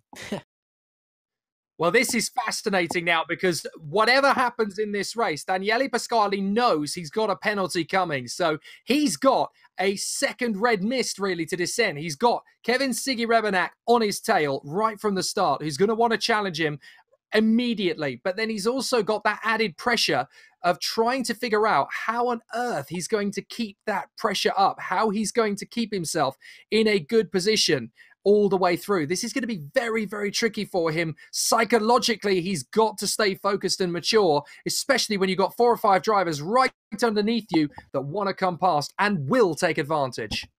Less than a minute to go now. I don't believe that Federico Baldi is going to be starting this race because he was not in qualifying, in fact. But we do still have 20 drivers on the grid because we've gained one, and I'm not entirely sure who that is. I think it might be Paganini. But anyway, I think you're right. Yes, I think you're right. Just 30 seconds to go until the race starts now. I've run you through the grid already, so now we just have to watch the lights and get prepared for 10 minutes of Griiip G1 racing here at the Autodromo Enzo e Dino Ferrari. Jake Sanson will talk you through the start of the race. Thank you very much. This is the big one, the second race of the weekend for the Griiip G1 Virtual Series, first round of 2019 from Imola. It's a big one for Daniele Pasquale. Alongside him on the front row of the grid, Kevin Siggy Rebenak. And we are racing. Fantastic start and a cracking getaway already. Once again, though, Kevin Siggy Rebenak able to blast away from the front of the grid in fine form. He dives for the lead and gets it. And Daniele Pasquale's now got challenge from the man in third position, Franchak, trying to come around the outside and gets him. Franchak in a second position. This changes everything. Pasquale's now going to have to work so hard to fight back. And he's coming back at him on the exit towards Villeneuve. Takes a look to the outside line. That's a difficult line to hold, and he can't hold it. So Franchak gets through into second for now, but he's run wide. And into Toza, they're going to be side by side again for second. And he's going to run around the outside, and he has the space on the exit and they bang wheels, but he makes it stick. A great move from Pasquale around the outside with contact. Franchak, he touches him. He touches him in the rear. My word. And he comes underneath him on the exit, touches him again. They're going to come together, surely. My word. Franchak trying to come right round the outside now on the run to Acqua Minerale. Pasquale has to bail out of it. High side on the curb. Franchak gets the place. Is there going to be more fisticuffs as a result? A few drivers going wide behind them as they battle away for the top 5. But what a battle that was between Franchak and Pasquale. That one's definitely going to be worth a replay or two later. Further back through the chicane, several drivers just trying to make their way through, cleanly on the first lap and into the wall. Now, who was that going in? I'm trying to work it out now, and it's I'm not entirely Stromae. sure. I think it might have been Markovic. No, it's not Markovic. Gianluigi Corrao is one of them, but I believe there was more than one involved. Steve DeChellis is out of the race. There were a couple of drivers involved in that one, but whatever the case, at the end of the first lap, it's Kevin Siggy Rebenak who leads us after that brilliant start. Then Kamil Franchak, who managed to hold second position a little bit robustly. Daniele Pasquale in third place, and that's going to really affect him with his possible penalty as well. Then we have Bernard Vella, Ross McFarlane, Yativ, Zabini, and then Smerilio as Markovic has passed Smerilio. So Markovic up into 8th place. Sandro Zara out, and also out, I think we've also managed to lose Steve DeChellis. So I think it was, you're right, Gianluigi Corrao, who went off at the on the first lap on the exit of the chicane, and he has now dropped right the way back. And Pasquale's dropping. Dropping. No! Now what's happened there? In fact, he's a long way back. Whoa, so Pasquale, a very long way back, and I can't even work out who that is. Yeah, but he's had an with. incident somewhere. Pasquale has gone down the order, so Pasquale's now battling with Josef Staurich, I think that is, for 15th position. So It's Pasquale's had it off. Yeah, it's Mastro Martino. So indeed, Mastro Pasquale, Martino. our race 1 winner, has dropped down into 17th position. That's dreadful there for Daniele Pasquale. What a horrific change in the race there.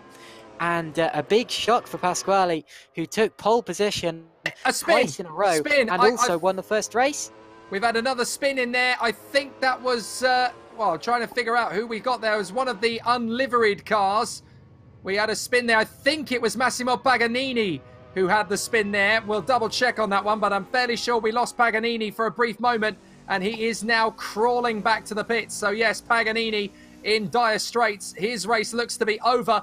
Meanwhile, Pasquale, having tumbled down the order, has left Bernard Vella versus Ross McFarlane, having a terrific battle for the final place on the podium behind Siggy Rebenak and Franchak. Yeah, these two swapped places several times on the opening lap of the race. We were too busy commentating about Franchak versus Pasquale, but I saw through the Acqua Minerale chicane that Vella and McFarlane were swapping places. I think they swapped about 4 times there, and now they're back at it again. Not much time separating them in the order at the minute, and McFarlane will be hoping to slipstream him here towards Piratella. He won't be able to have a move, he's too far back, but this is now for the final spot on the podium here in our second race at Imola, and that means that it's essential for bragging rights as well as for those extra points.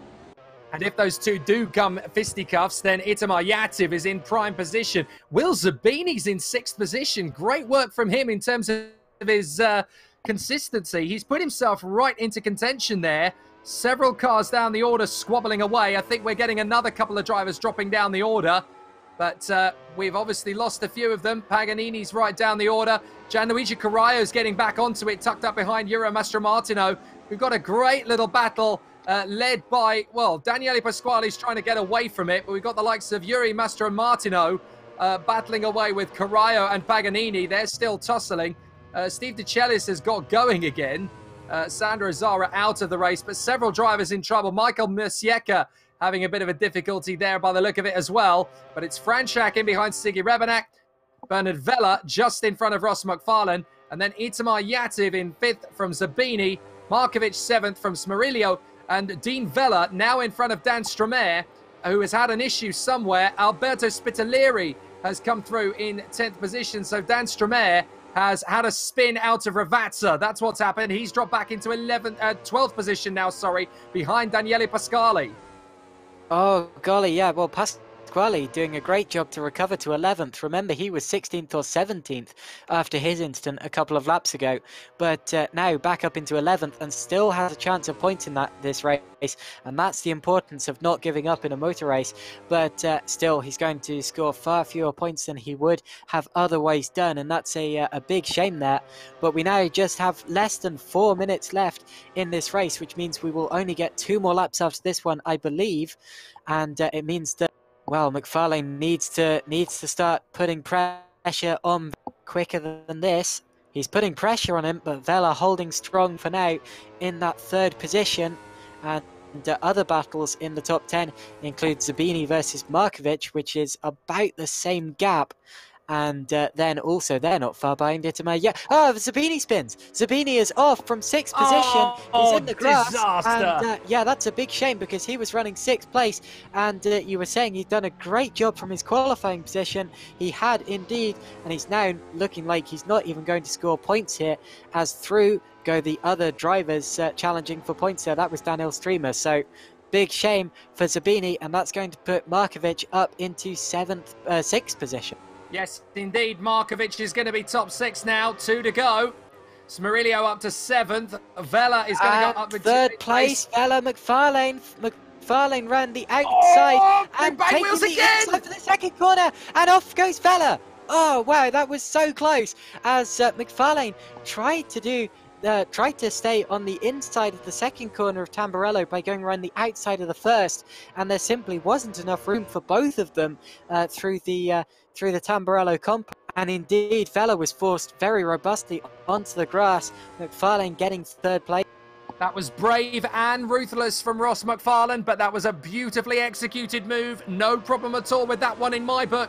Really made him work for the outside line. He had to hang on to it, and Ross McFarlane really made it stick. That was a beautiful bit of driving. Vela's not happy. He wants to get back into it, so he's pushing hard to try and get back onto the tail. Yativ is still there in P5. Markovic has got pressure now from Danilo Smurillo, and then Dean Vela, Spitaleri, and interestingly, Pasquale are in the top 10. So Daniele Pasquale, race 1 winner, back into the top 10. But let's not forget, he's still got his penalty to serve left over from qualifying. So he may not score points at all. So we'll need to keep an eye on that one post-race. Well, meanwhile, though, Kevin Siggy Rebenak leads with 1 lap. If I heard Adrian correctly, and don't take my word on this, but it would only be a 1-second penalty, which would mean he wouldn't lose out at the minute, but it means it might if he makes a move on Spitaleri towards the end of the race and then doesn't get a second ahead. But it's looking unlikely at this stage in the race, because we are now, are we on the final lap of the race? We are. So that means, well, this is the last chance now for things to change, and Vela has got right back onto the tail of McFarlane again.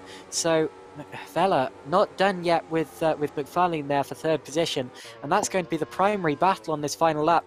But also Markovic versus Yativ is worth keeping an eye on, with Smurillo just behind him as well.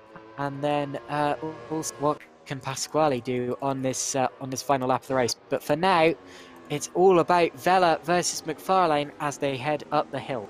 Well, Kevin Siggy Rebenak has got a lead of 3.6 over Franchak. He has dominated this race. We thought Pasquale did a good job in race 1, but Siggy Rebenak has really sat up and taken heed in the second race. He has been absolutely invincible, but Vela is getting very close to Ross McFarlane. He's going to try and throw the car right round the outside, decides to back off the toe, but he has got a potential here to come back at him. We'll have to try and keep watching this as we watch the race leader, Kevin Siggy Rebenak, as well, because he is going to come through to take the victory, but Vela is going to try and come the long way round and get the switch back in the chicane. He's forced McFarlane to take the tighter line, which is the slower line.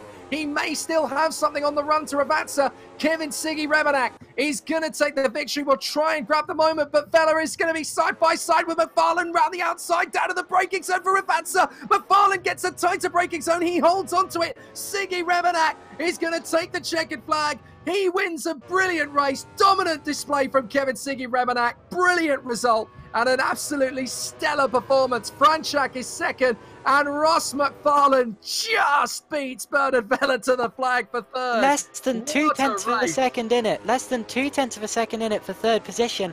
Terrific. One of the closest finishes I've seen in a while.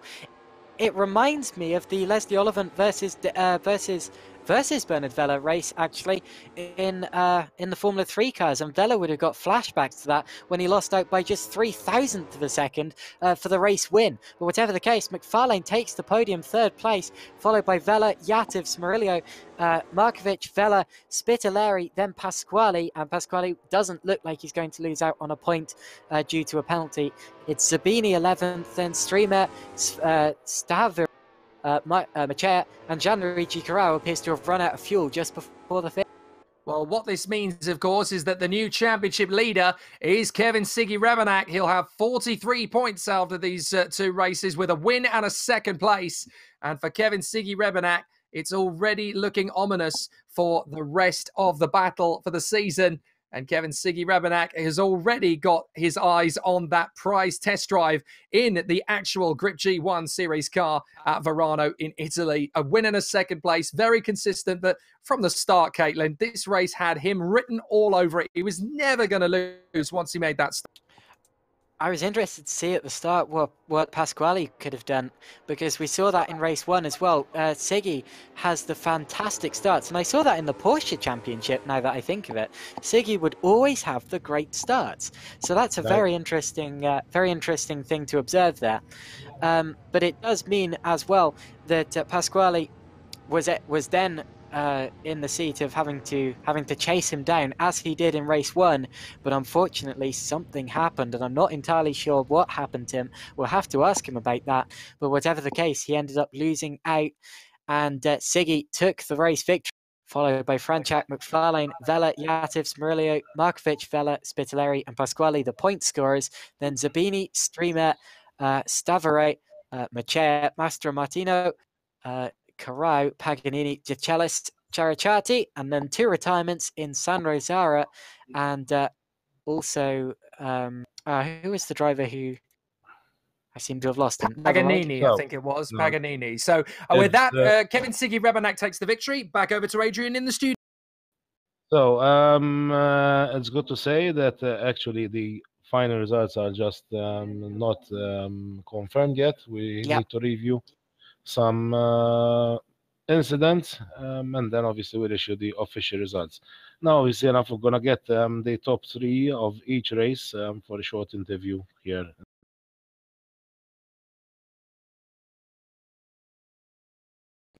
So there you are. What a fascinating performance it's been, and what a fantastic start to the 2019 Virtual G1 season. Let's have a word actually with Daniele Pasquale, who took the Race 1 victory. Daniele, a fantastic victory in Race 1. Race 2, it just didn't quite go according to plan. Hi all. Adrian, can you translate me? Okay, I'll do the translator actually, because that is not, his English isn't great, but do talk us through the race, Daniele. Like Leon Cup. No problem. Allora, Daniele, stanno chiedendo ovviamente di dare la tua opinione sulla prima gara che hai fatto e la seconda gara in generale. Allora, dico in italiano, poi te mi ritraduci, ok? Ok. Allora, niente, come velocità c'ero. Per niente male, ho fatto in entrambe le qualifiche la pole position, poi devo capire come Kevin, complimenti a lui per la seconda gara, e Camille riescono a partire meglio di me. Io non so perché la macchina in partenza proprio mi si pianta, infatti sia in entrambe le gare ho perso le posizioni in partenza, poi fortunatamente in gara 1 sono riuscito a recuperarla facendo un sorpasso su Kevin. In gara 2 sono stato sorpassato anche da Camille, poi c'è stata una lotta tra me e lui, e c'è stato qualche piccolo contatto al posteriore mia, e purtroppo quel piccolo contatto su ste macchine, ste monoposto, te rovinano l'ala, e per questo il giro successivo in prima curva la macchina non è partita in terza coda e lì sono finito nel retrovie. Poi ho fatto un po', però meglio della 10ª posizione non sono riuscito a... Allora, faccio la traduzione perché c'è tanto da dire. So actually what he was saying, it's like the first, he had obviously the speed was there because he took qualification out P1 in both qualifications. He needs also to understand why is it on the start actually the other drivers are actually like Kevin have a better start than he does, so he needs to work on that. In the first race, obviously enough, then he managed to pick up and obviously take also the first position.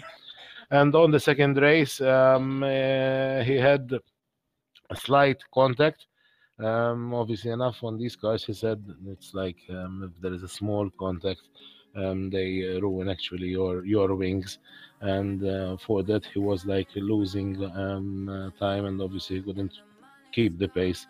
And he managed to do the best and taking the test 10th place. Okay, fair enough. Grazie mille, Daniele. Thank you very much indeed. Thank you very much. So let's talk with Kevin Siggy Rebanak. Kevin, obviously you now leave here provisionally as the championship leader in the Griiip G1 Virtual Series. They were 2 very good races, very nearly 2 wins. Yeah, true. In the first race, I was a bit too cautious in being on the track because track limits are, very important, and it's very scary if you go off track. And of course, I don't want to get a penalty by the stewards in after the race. So I kept it cool in the first one. I did a perfect start in both races, and I think that was the key to me winning the second race. Is that a really important focus with this championship? Because you know that it's obviously, you know, strictly officiated as a real championship in Griiip G1 would be. Is that kind of making you a little bit more cautious in the way you approach things, or are you still giving it as much as you possibly can? I'm giving it as much as I possibly can because, yeah, that's how you win, basically, and you shouldn't be too slow. If you're too slow, you don't win, basically. But if you go over the limit, you get a penalty, so you gotta be a bit more cautious like that as well.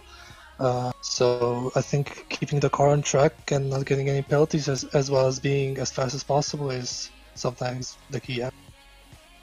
I guess it's nice to have a really solid start to the season, knowing that you're in the top 3, you know, every session, you're pushing right from the start. Can you maintain this for the remaining races in the championship?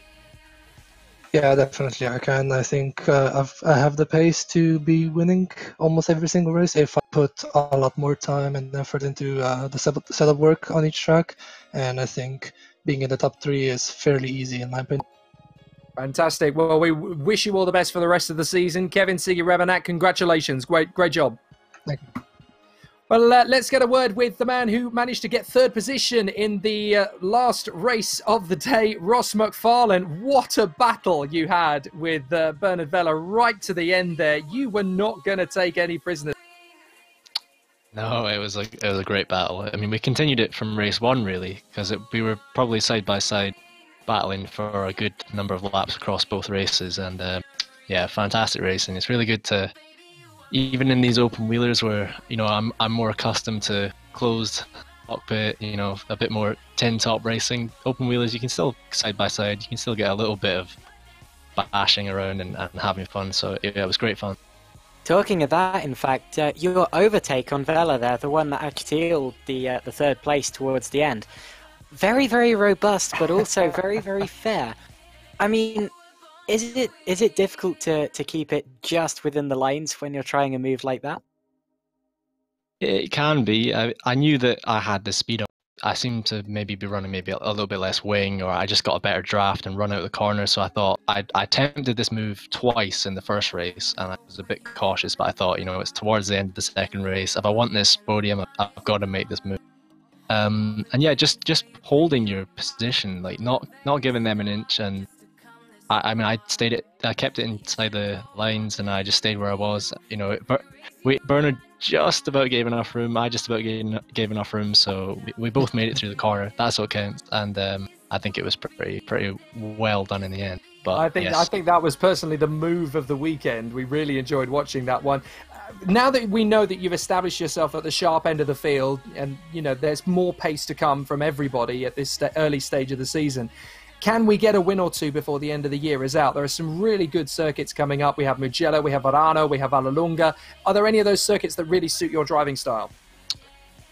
Possibly. I quite enjoy the maybe more tight technical circuits. Imola in this car certainly is still very fast circuit, so it's even though it has a few chicanes, those are still taking it at a fair speed. So maybe something like Varano, where it's a little bit tighter more often than not, that might be a good track. But we'll have to see. These guys are quick. You know, I know Camille and Kevin are rapid, and Bernard as well, obviously.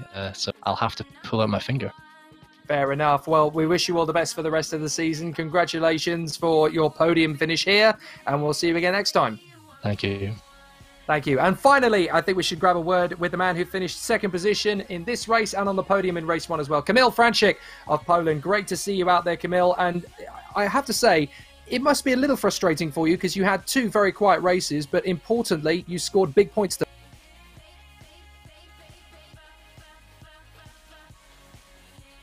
I don't believe we can hear Kamil. No, I'm not sure. I'm not sure if Camille's able to get through to us, unfortunately. We've got him in our commentary booth, but I'm not sure if Camille is able to speak with us. So we'll try one more time and then we'll move on. Camille, just wanted to get a word with you from your 2 races, a 2nd and a 3rd place. That bodes well for the rest of the season. I'm afraid. Sorry. Yeah, we're bang out of luck, unfortunately. But congratulations to Kamil Franczyk. And hopefully next time out when he's on the podium, we'll be able to hear from him. Final word from you, Caitlin. A really exciting battle today. 2 very close races. And we're in for a cracking rest of the season. Well, I said it would be because the test race we did in the Griiip G1 car was one of the most unpredictable races that I'd ever seen, and that only had 6 drivers. So seeing 20 or 21 drivers going at it today, which incidentally is the biggest grid we've ever had with World Pro Racing, was always going to be exciting from the start, and it did not disappoint. You know, first race, less than a second in it for the win. Second race as well came down to the wire for that third place fight, and had action all the way through. Short races, so all the drivers are pushing to their absolute limit. The qualifying as well, no time to relax in that. Yeah, great little car, great little race. Absolutely. Fantastic. Thank you, Caitlin Penny. We'll see you again next time. And, well, the way to round it up is very simple. Daniele Pasquale and, of course, Kevin Siggy Remenak are the first 2 race winners of the 2019 Griiip G1 Virtual Series. But with a win and a second, it's Siggy Remenak that leads the way heading to round 2. Back to Adrian in the studio. So, thanks, Jake. Thanks, Caitlin. Obviously, enough for this great commentary. Great race today.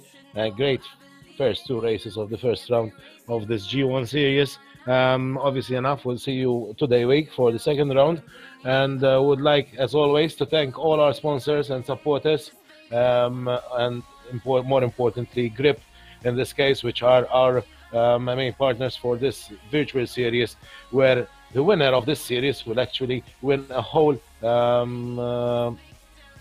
full testing day at Varano track with this great car. Would like to thank also Fever, which is also one of the sponsors of the G1 series.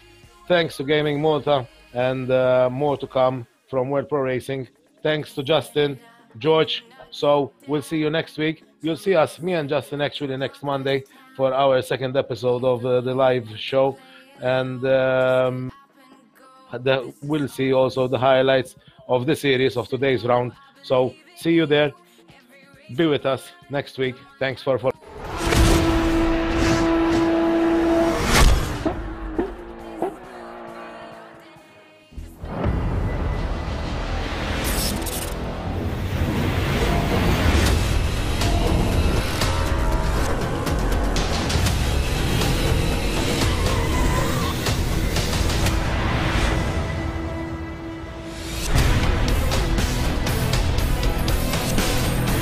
A really good race, really fun. I managed to reach the second place.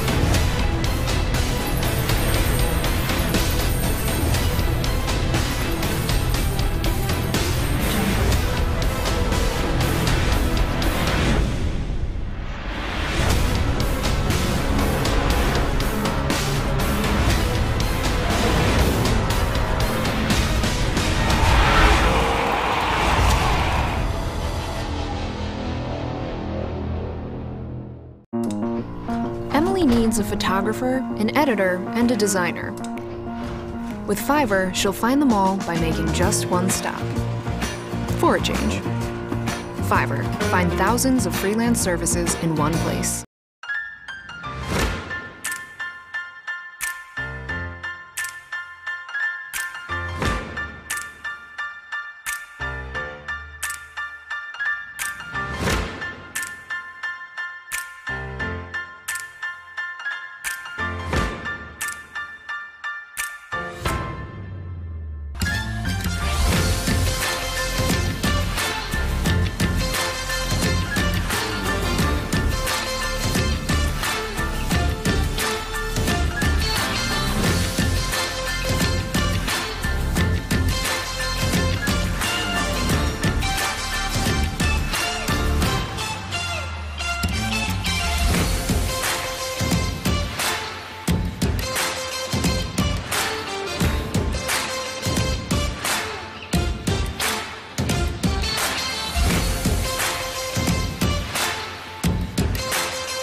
For me, the G1 series is really how racing should be done. It's the best place to race professionally, but still keeping close control over the costs.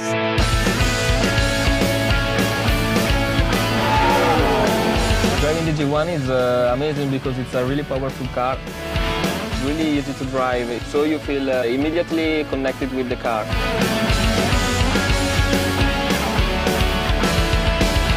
La macchina G1 è una macchina estremamente competitiva, anche messa a confronto con le altre categorie, più veloci di un Formula Renault e di un Formula 4.